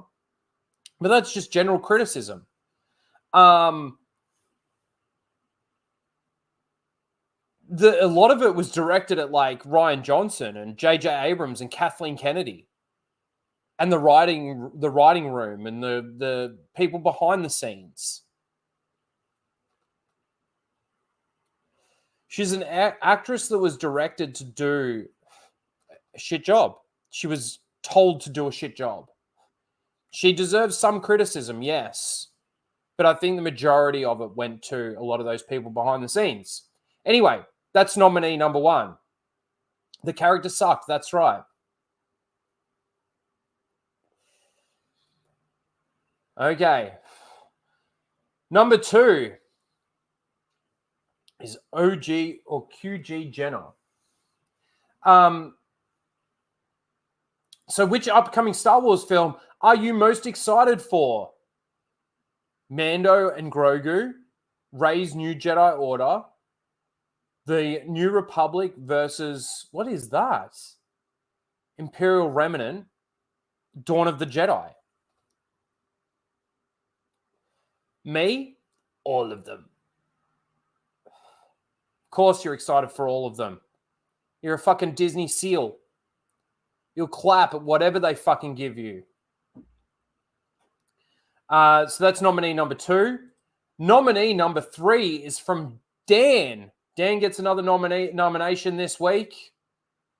He says, never not, the double negative, I fucking hate that. Never not gonna love Mark Hamill's triumphant and complex return to Luke Skywalker in the sequel trilogy. What a beautiful performance and story. God. I can't even elaborate on what these people are fucking saying because it's just so fucking garbage and bullshit. And then the last nominee, of course, has to be Jacob. He nearly gets a nomination every week, if not every fucking week. He says, Rey and Kylo Ren's final duel is, in The Rise of Skywalker, perfectly acting as a parallel to Anakin and Obi-Wan's duel in Revenge of the Sith is still so perfect to me. Where one ends, I think we've done this one before, where one ends in fire and loss, another ends in water and redemption. It truly is like poetry. It rhymes. Fuck, I hate that too. God, I fucking hate that. All right, let's get the poll in the chat. Let you guys decide who gets Seal of the Week.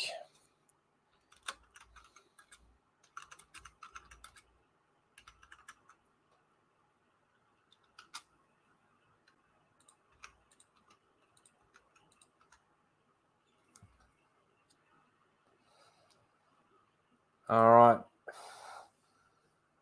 The poll is up. Get your votes in. So we've got 1, 2, 3, and 4.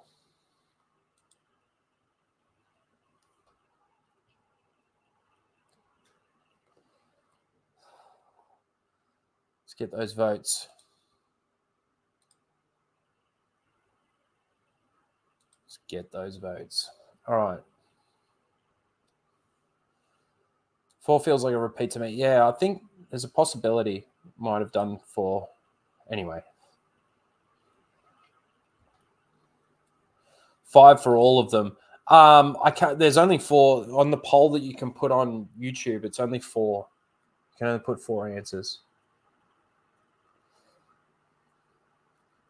But yes, they all deserve to be Seal of the Week. They do. All right. Let's watch it. Let's watch it.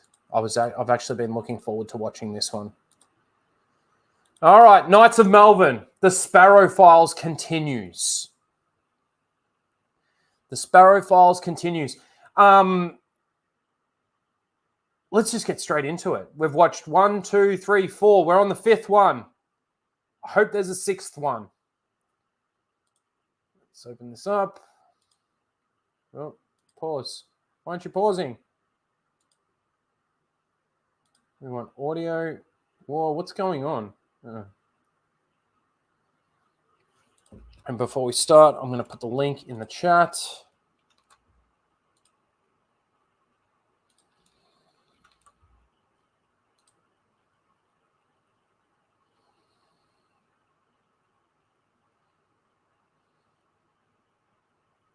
Sparrow time. That's right.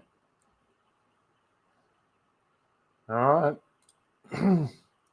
Why is there such a delay?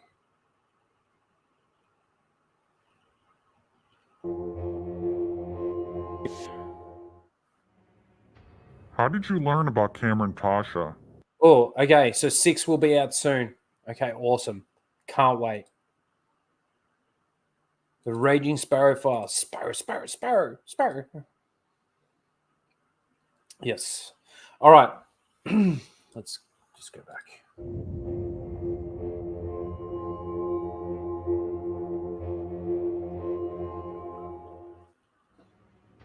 How did you learn about Cameron Pasha? Cameron has always been around on the internet. I thought he was well spoken. Then I saw he was on Doomcock's channel talking about a magical bird called Sparrow that had inside ties to Lucasfilm. Now Doomcock I didn't trust. I knew he was a liar. But Cameron, he had a brand new source. He offered hope that the abomination of the sequel trilogy would get retconned. You believed in Sparrow, and you joined Cameron's Patreon. Yearning for inside information, any kind of hope that the original vision of George Lucas would be restored, I joined his Patreon. But you weren't there long. No, I was banned.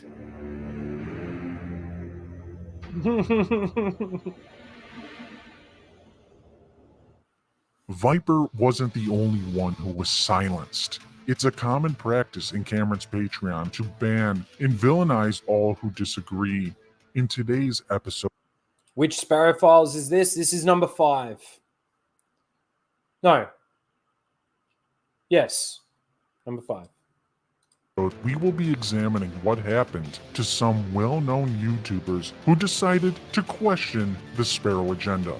I'm Darth Melvin, leader of the Knights of Melvin, and this is the Sparrow Files.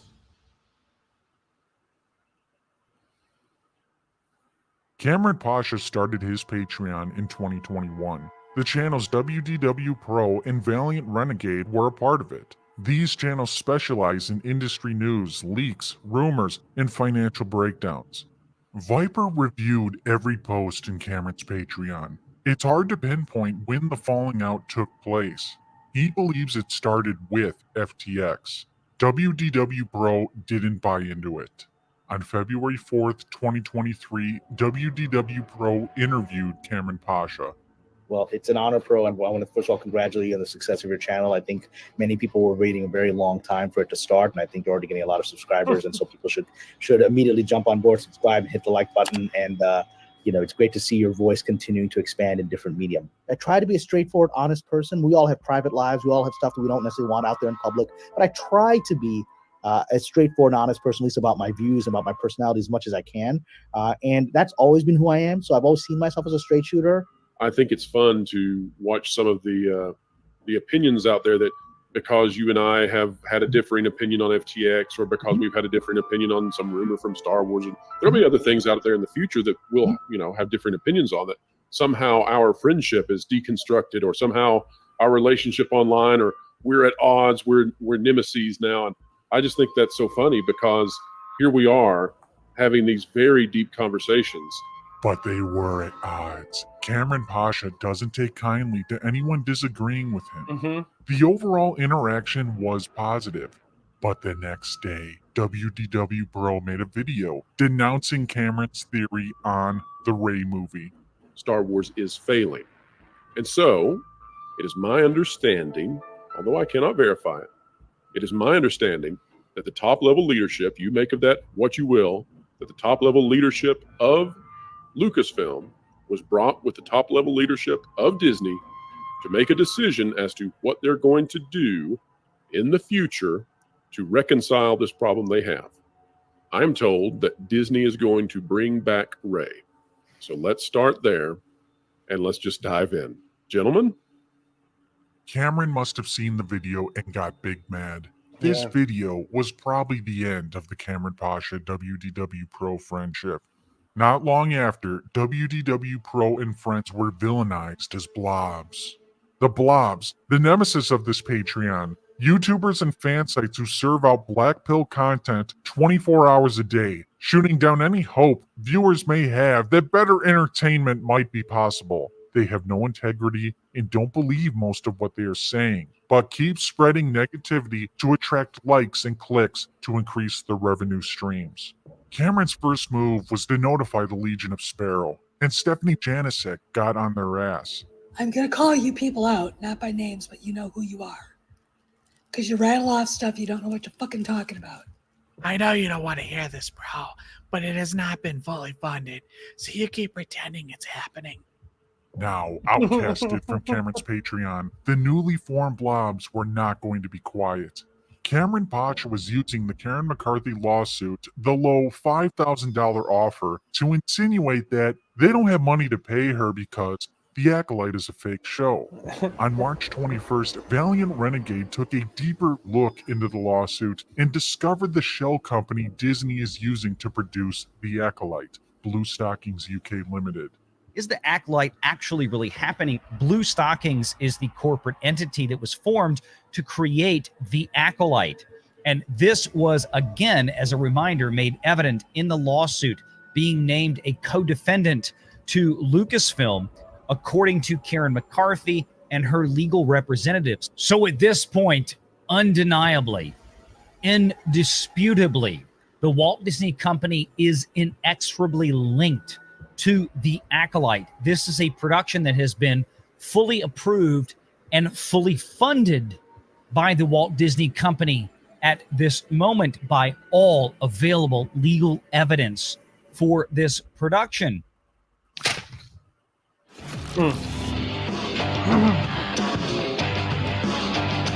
FTX, the Ray movie, The Acolyte, all being challenged by WDW Pro and friends. Cameron Pacha was seething. No longer his patrons. They are contradicting Sparrow, and they need to be silenced or discredited. A week later, Cameron Pacha vented about them on Doomcock's channel. And that speaks for itself. I think you and I in particular had to endure a lot of mockery in the last year. I mean, you've endured it for a lot of time. Since I've come onto this world, I've endured it. But, you know, because there's been so much chaos, we've had to swallow because you're so full of nonsense. shit. A lot of people that can't connect things, talking heads, talking about us and about how we don't know what we're talking about. Those people are all pretending they didn't put that stuff out. They're pretending it's all, I'm like, guess what? I'm sorry. I got all those videos saved, right? And, you know, and I remember that because I'm going to say this without naming names. You can all figure out who we're talking about because there's a lot of them. There's a lot of them. You know, there's, you guys misinformed the fans. You misinformed the fans for the past year. You lied to them. You pretended to know things you didn't know. You speculated about things and pretended them as your sources said this. And you what are they doing? What? Oh my God. Us, Doomcock and myself, hypocrisy. Who actually have active, clearly proven high-level sources who are scooping all this stuff that is now coming together. And, you know, I don't expect any of you to do an apology. It's not in your business model to do that. But I would hope that the viewers of Doomcock's channel will understand that this is such an important place to get real information. Hopefully someone will come to my Patreon as well to get that. But I think we've been vindicated, and over the next year, I think a lot of channels are going to just fade away because they did this to themselves. Instead of being honest and credible source of information, they misled the fans for the last year. And now we're seeing the truth of that misinformation coming out, and there's no way to stop it now. Shots were fired. There was no coming back. Cameron would then make it a regular part of his grift to publicly villainize the blobs in his Patreon. What will happen to YouTubers after Kennedy leaves? As the days of Kathleen Kennedy's tenure wind down to their end, I'm wondering what her exit will mean for the YouTube community that has been built over the past 6 years in opposition to her reign. From my vantage point, there will be two obvious losers in the immediate aftermath of Kennedy's departure. The Flying Monkeys. But hang on a second. Didn't they say that, didn't Sparrow confirm that at Star Wars Celebration they were going to show her the door, all of that sort of thing? After Indiana Jones 5 failure, she was going to be out the door. These people have been these people are the fake news fucktards that continue running this fucking shit, running these stories. Now, I don't know how much I trust WDW Pro I've been on stream with Valiant Renegade. I think that he's a decent dude. I don't really have an issue with him. I've actually never watched Valiant Renegade stuff when it comes to Star Wars. But they seem to do more research. They seem to do more of a deep dive into what's actually fucking going on than just pushing their constant sources and things like that. It's just me with this stuff. That's how I see it. Monkeys who work for Lucasfilm and the YouTubers who have based their livelihood on bashing her and predicting doom and gloom for Star Wars. I say this with regret and sadness, as I've been an active part of many YouTube channels over the past few years. Some decided early on they didn't like my message of hope for the future of Star Wars and stopped inviting me on. These are the infamous black pills who view everything related to Star Wars through a negative lens and indeed monetize their anger by feeding a poisonous brew of contempt and arrogance into the fandom. April 4th, 2023. Lucasfilm is feeding disinformation to certain blob YouTubers in order to divide and dishearten the fandom. For example, the Rey Grogu movie is fake. Yes, even with the Rey announcement, that is just empty Kennedy PR. After reading a certain Black Bell Blob's tweet, I could safely say they do not understand nuance. They can't read for context and comprehension. They can't listen for context and understanding, and they suffer from a massive issue with cognitive dissonance. I've never seen a group of people so irrational in my whole life. Let me take a wild guess. Nerdrotic? No, not him. A guy who wears a SIG hat. Valiant Renegade. That man has fallen so far from grace. He made a choice to make quick money, and as someone who's looking at things from a business point of view, he should know better. He literally made the wrong choice of allying with WDW Pro, who comes off as so insecure and so out of touch. I say everyone has to make their own decisions, but he's gone extremist with his views. Anybody with a brain would be able to see what happened during the investors conference. Hiker was totally ambushed. And if you're somebody who just wants to hear what you want to hear, you're not going to hear the actual stuff being said and the nuance. I spoke with one of my imaginary birds today about how certain YouTubers are subtweeting me and mocking my Disney sources. This was Imaginary Bluebird's imaginary response. What an idiot. Honestly, for the life of me, I can't understand how someone could trust Pablo Hidalgo. Blob YouTuber is disappointed big time, to be honest with you. I just can't understand how they can fall for stuff from the KK camp. It's astonishing. My imaginary response to Imaginary Bluebird, they're imbeciles and opportunists. Variety joins coordinated attack on Kennedy, says reaction to Rey movie is lukewarm. It is time for fans to wake up and stop listening to the Black Pill Blobs who are working with Lucasfilm and start realizing that Kennedy's reign is ending. Now the blobs are not only contradicting Cameron, not only are they triggering him, Cameron says they must be working for Disney. Cameron says this because back in January, Pablo Hidalgo responded to Cameron Pasha's fake story. The Lucasfilm storyboard group is being fired. It's that time again. Anyway, this has all the flags of someone being very much too online. Know the warning signs. Ask your doctor if touching grass is right for you. The blobs got involved, and Pablo Hidalgo started talking to them. Most fans have no idea who I am, which I'm totally fine with. It's just this slice of online that is disproportionately aware and usually misinformed by a mix of bad faith or genuine misunderstandings. Stephanie Janicek was loving the conversation in January, but Cameron's now claiming they are shills and working for Pablo Hidalgo. Jesus. And that's the narrative she now embraces. Cameron Pasha became aware of the article at that Park Place. One of the blobs, Jonas Campbell, called Robert Allen on the phone and asked if he talked to Cameron Pasha and called the acolyte a sizzle reel. Robert didn't remember Cameron and denied saying the acolyte was a fake show. I get a text from Robert Allen, Karen McCarthy's lawyer, right as a YouTuber claims I am lying. I was in Stephanie Janicek's live stream a few minutes ago, and someone in the comments was asking about a YouTuber is claiming I never spoke with Karen McCarthy's attorney. At exactly that moment, I received a text message from Robert Allen, senior partner of Glazer Weil, who represents McCarthy and whom I spoke with as I shared on this Patreon. The text was in response to a message I had sent him earlier today to be cautious of these YouTubers who are speaking with Pablo Hidalgo, as they don't have his client's interests at best heart. Allen's text to me was, "What an interesting thicket I have walked into." Cameron Pasha using the ancient Pasha method of storytelling, doubled down on his previous lie. Robert Allen didn't remember Cameron and denied saying the Acolyte was a sizzle reel. Yet we're supposed to believe Robert Allen texted Cameron the exact moment someone notified Cameron of the article. Never tell me the odds. As ancient as his methods are, successful he is at manipulating the mind. I'm afraid we feel you've rather lost your touch. Let me just pause it there for a second. Mr. Grant Gregory for 18-month membership. How you doing, Grant?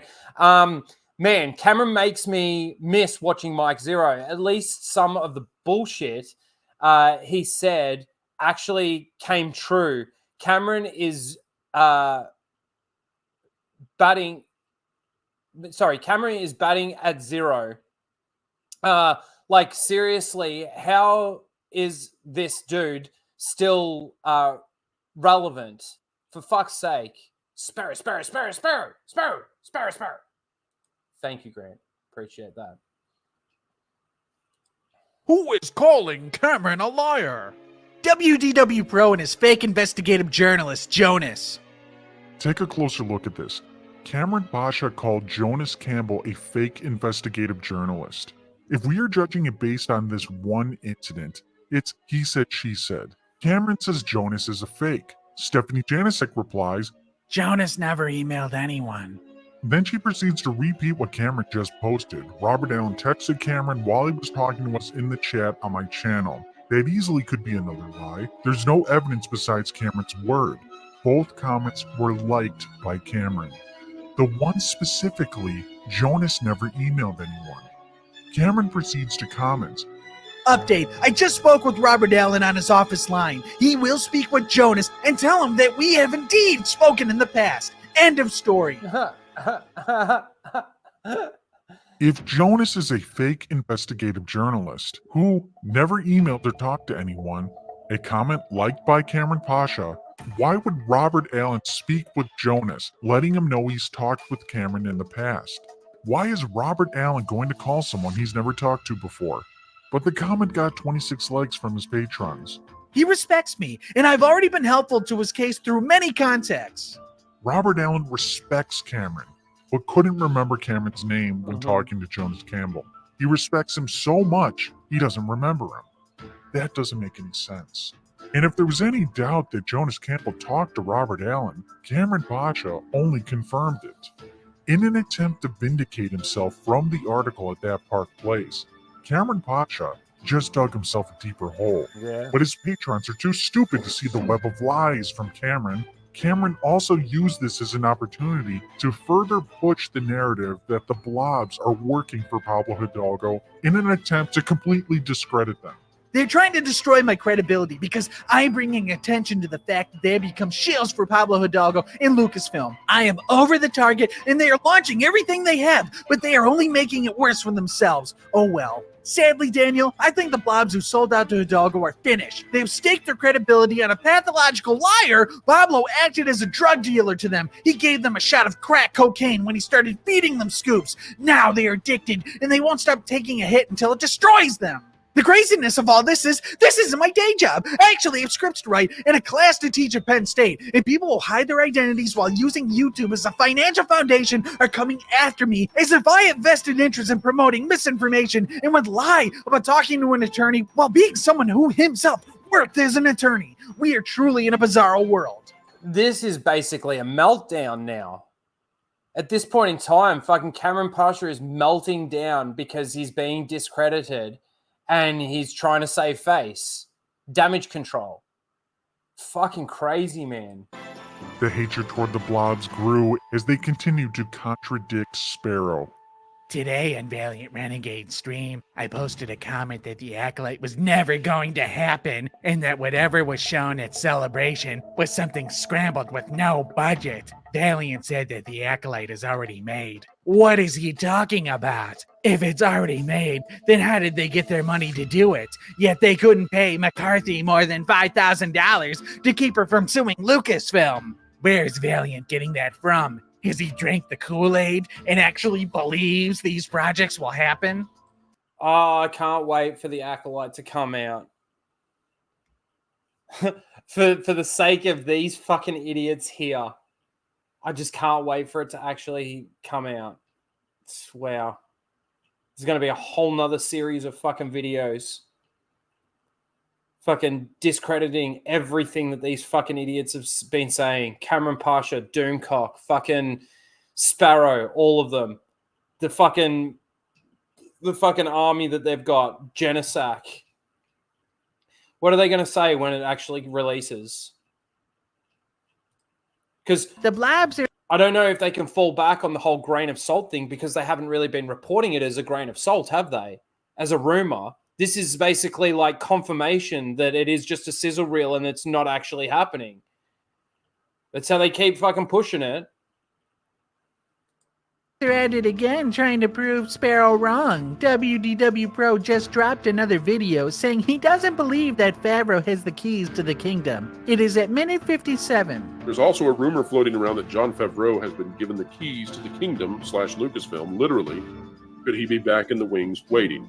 And my answer to that is I don't believe that rumor is true. So I hate to disappoint, but I don't think that has happened.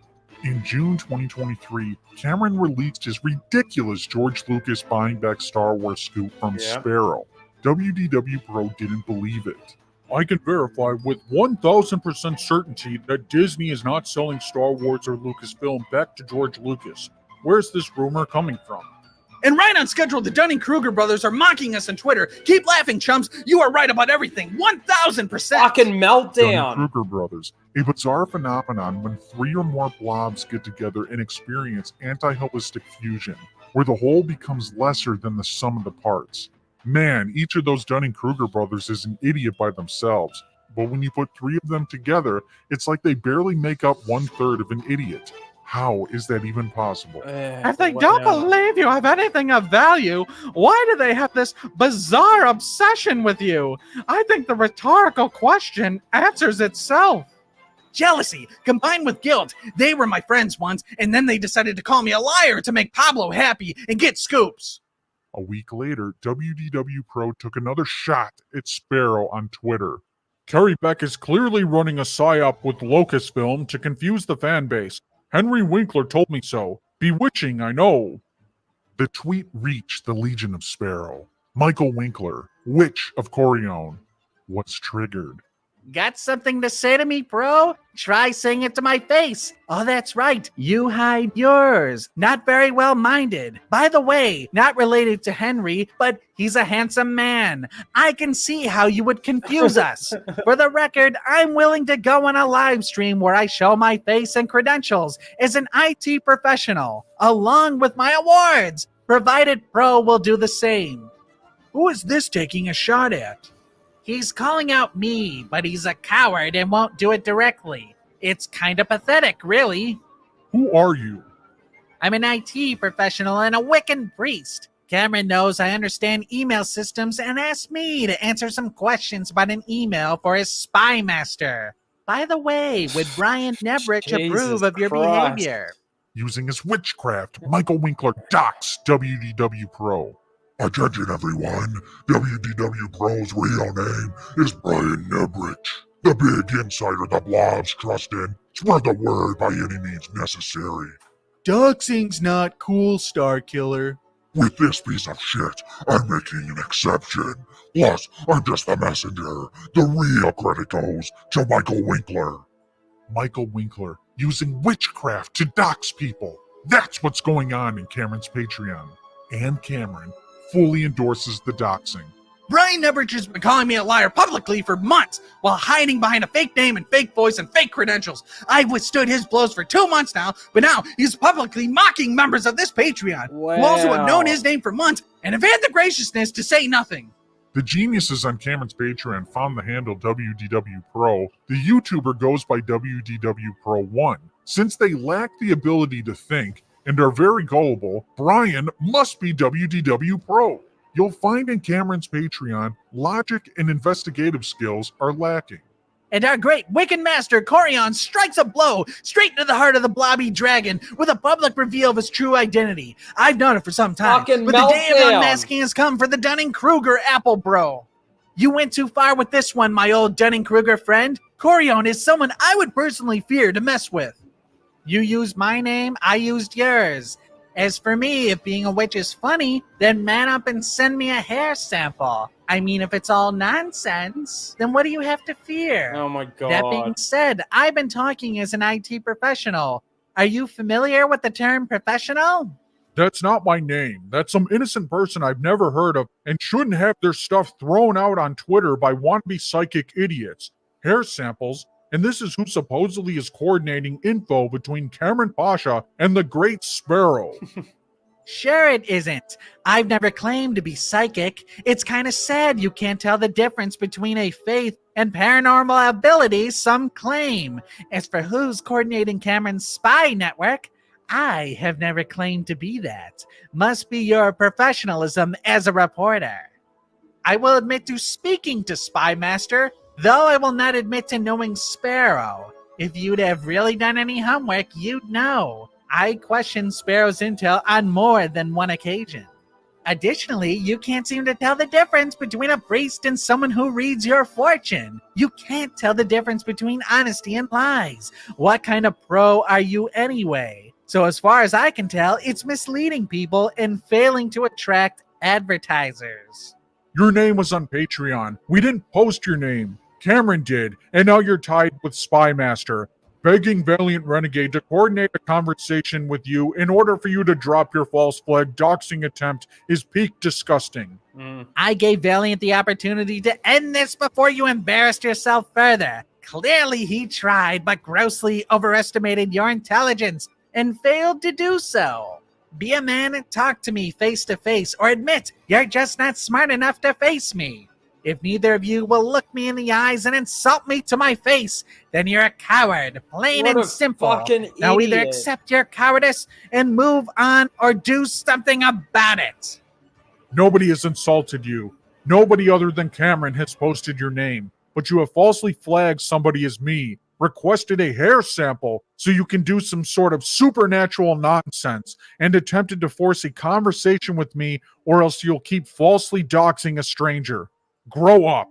The tweets are all there. You tried to insult me. You insulted my faith, which you did just again. I tried to have a conversation about why you thought this was acceptable. You refused. Yeah. So I will keep pointing out your incompetence. Fucking Just like when I asked Valiant Renegade to stop you from escalating this as he claims to the effect. He's not your keeper. I'm not Cameron's and can't be held responsible for what he says. I can, however, hold you responsible for what you say. Expelliarmus!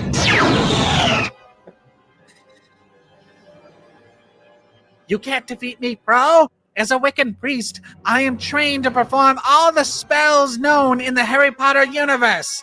Do your worst. You think your sources compare to Sparrow? They do not. That's not what you asked. We kept the message. You attempted to keep a lie going online that could bring harm to someone innocent, unless I agreed to have a conversation with you. Innocent strangers aren't your bargaining chips.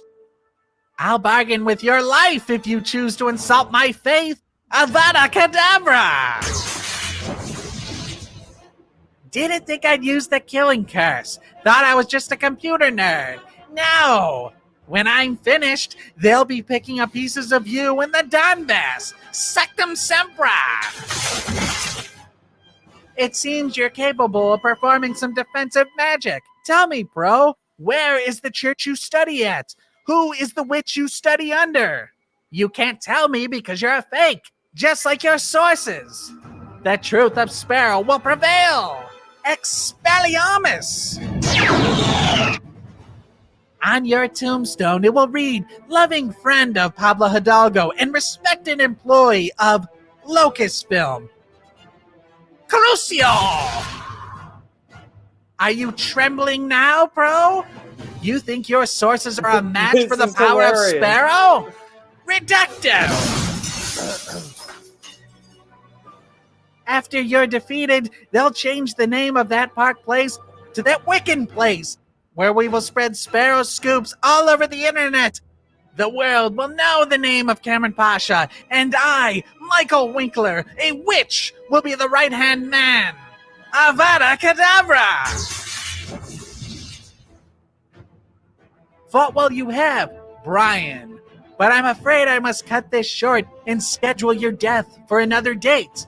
As you see, I have a call from the bat phone. It's Sparrow.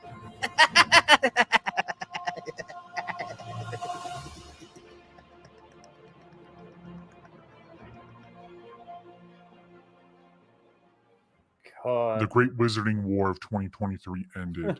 WDW Pro was able to fight off Cameron's spy master, the Witch of Corione. But the following month, a patron of Cameron's wasn't so lucky. August 10th, Cameron Pasha made a post linking to an article that said Kathleen Kennedy has listed her house in Malibu. On August 12th, DK Bros steal Patreon member Stacy Ballard's scoop. It is one thing to violate my copyright by stealing stories from this Patreon behind a paywall. It is a whole other level of immorality to steal scoops generated by Patreon members. A few days ago, our member Stacy Ballard found the real estate listing for Kathleen Kennedy's Malibu home and alerted me, leading to our scoops here. Now, our infamous Dunning-Kruger brothers are apparently trumpeting this information as if it were some great scoop they discovered through their own hard work. These people are such lowly vermin that I am left flabbergasted. Flabbergasted. Did your parents not raise you properly? At least one of these clowns has children. Is this how you were raising them? I'm guessing the answer to both questions is yes.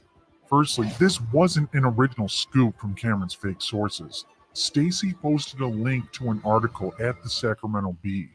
TMZ picked up the story a day later. The Blobs covered the story, and they didn't pass the information as their own. They credited TMZ for giving them the information. The only one who is trumpeting a scoop that's not theirs is Cameron. He gave credit to Stacy Ballard, a patron of him, instead of TJ Macias. She received no credits. Cameron stole the scoop. He not only stole the scoop and passed it off as an original Cameron Pasha Patreon post, he slandered his enemies. He did this because he's a little Sparrow whore. The TMZ article on this came out 24 hours ago. Did they steal your story too?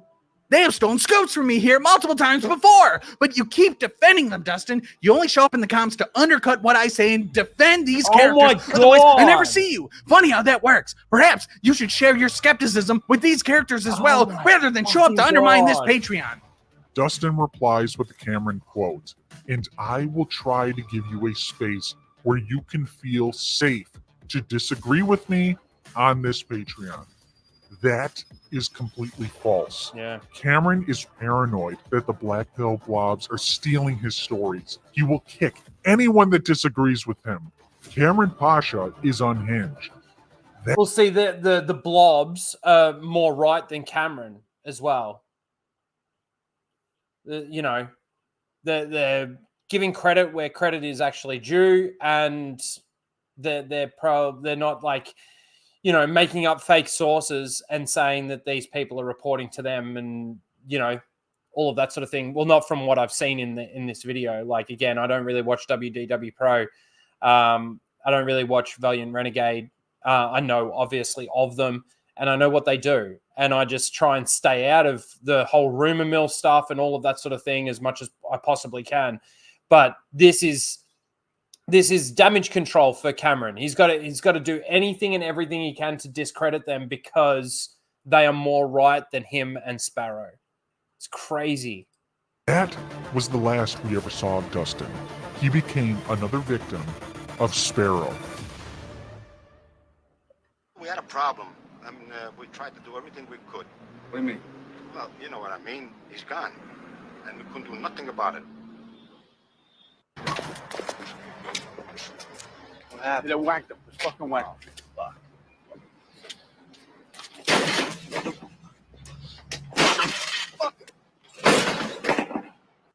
Cameron's Patreon is an echo chamber of lies. Many have been exiled for questioning his narrative. Cameron is the one that's triggered by them. They're running their channels, and Cameron can't stand that their information doesn't align with his. This led to a falling out. In response, he has vilified them. He accused them of working with Disney. He accused them of stealing stories. And Cameron Pasha fully supported the doxing of WDW Pro. This quarrel appears to be ongoing with no end in sight. With Sparrow being proven more and more wrong, how much longer is Cameron willing to double down on his lies? How far is he willing to go with YouTubers that don't agree with him? Should they be worried? Concerned what an unhinged Cameron Pasha might be capable of? What about one of the unhinged patrons? What about Michael Winkler and his witchcraft? One man who was banned from Cameron's Patreon, I know for a fact isn't concerned. A man named Viper. Viper. His story will be revealed on the next episode. Oh, I can't wait. I'm Dark Melvin, leader of I the Knights of fucking can't Melvin, wait. and this is the Sparrow Files. The Sparrow Files. Fuck yeah. All right. I saw Mike. How you doing, Epic? Good to see you. You don't like Cameron? No. He's a fucking piece of shit. He's a lying dog, and you really need to watch Darth Melvin's Sparrow Files. So there are 5 so far. What's it doing that? Fucking hell. 1, 2, 3, 4, 5. You need to watch all 5 of these, Epic Mike, if you haven't. Everyone needs to watch these. I'm putting the link to the channel in the chat. It's so interesting. And Melvin has done an amazing job with his research on this. Like, absolutely incredible. Fucking Sparrow Files. You need to watch all 5, and then there's the last one still to come. Incredible. Incredible.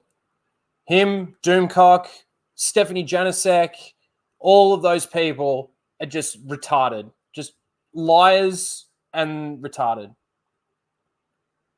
I can't wait for Viper's story too. It's going to be so good. Melvin makes art. He does. He fucking does. That was great. Become a knight. That's right. Become a knight and avenge Star Wars. All right. Let's finish off the poll for Seal of the Week. Let me share this really quickly. So if you did come in during that, we got 4 nominees for Seal of the Week. This is the first one here. This is the second one. This is the third one. Good old Dan. And Jacob gets the 4th nomination for this week. Get some last-minute votes in. We'll play a little clip. What will we play? Why the fuck not? You'd better put a chick in it.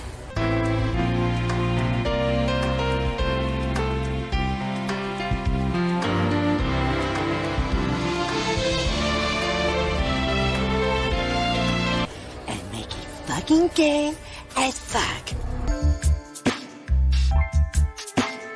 Going somewhere?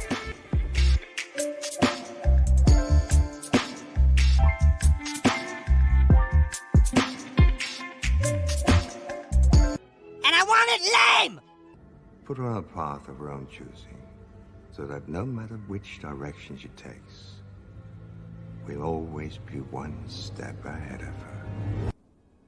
What? That is so lame.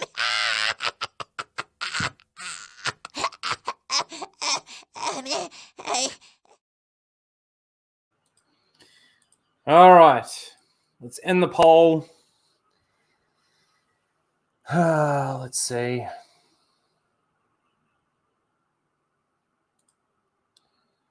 All right. Poll is ending. All right. So in last place, it's a tie for last place with 17% of the vote was number 1 and number 2. Oh, it's between Dan and Jacob this week. So in second last place with 28% of the vote was Dan. Never Not Gonna Love Mark Hamill's triumphant and complex return to Luke Skywalker in the sequel trilogy. What a beautiful performance and story. And then in first place with 35% of the vote, and this week's Seal of the Week is, of course, Jacob, with Rey and Kylo Ren's final duel in the Rise of Skywalker perfectly acting as a parallel, to Anakin and Obi-Wan's duel in Revenge of the Sith is still so perfect to me. Where one ends in fire and loss, the other ends in water and redemption. It truly is like poetry. It rhymes. Congratulations, Jacob. You win this week's Seal of the Week. Oops. Wrong one.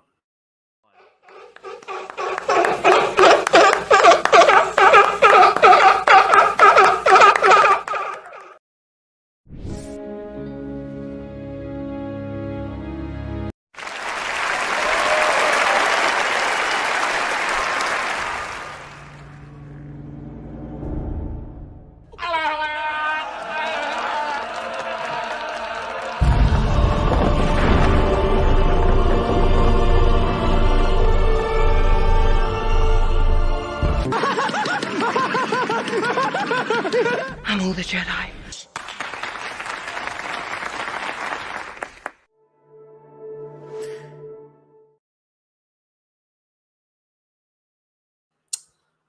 And there you go. And that's the show. Another week of another week of Casual Rage. Let me just go over and check my Streamlabs really quickly. I think we're all okay over there. Yep, we are good. That's it, guys. Thank you, everyone, for being here. You guys are awesome. Thank you to the members. Thank you to everyone in the chat, the lurkers, and, of course, the people that come back and rewatch the stream as well. You guys are awesome. Thank you. Please smash the like button. Subscribe if you're not subscribed. And, yeah. I'll have to catch it. Yeah, that's cool, man. You guys are awesome. I appreciate you. Who's hosting Jack Show? I don't know. Let's just take a look. I think it was John Malin last week, so surely it's got to be Anna this week, right?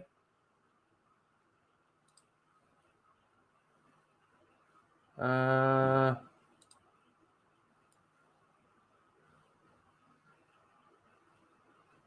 it's Anna. So I'm going to put the link to the Jack Show in the chat. You can go over there. Rhino Raid. They start in 27 minutes. There's the link. All right, everyone. Thank you. We'll see you next week for another Casual Rage. And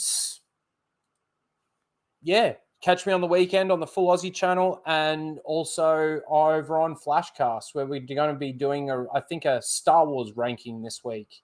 But thank you, everyone. We will see you then. Take care. Be well. And I don't know. May the Force be with us, I guess. We'll try.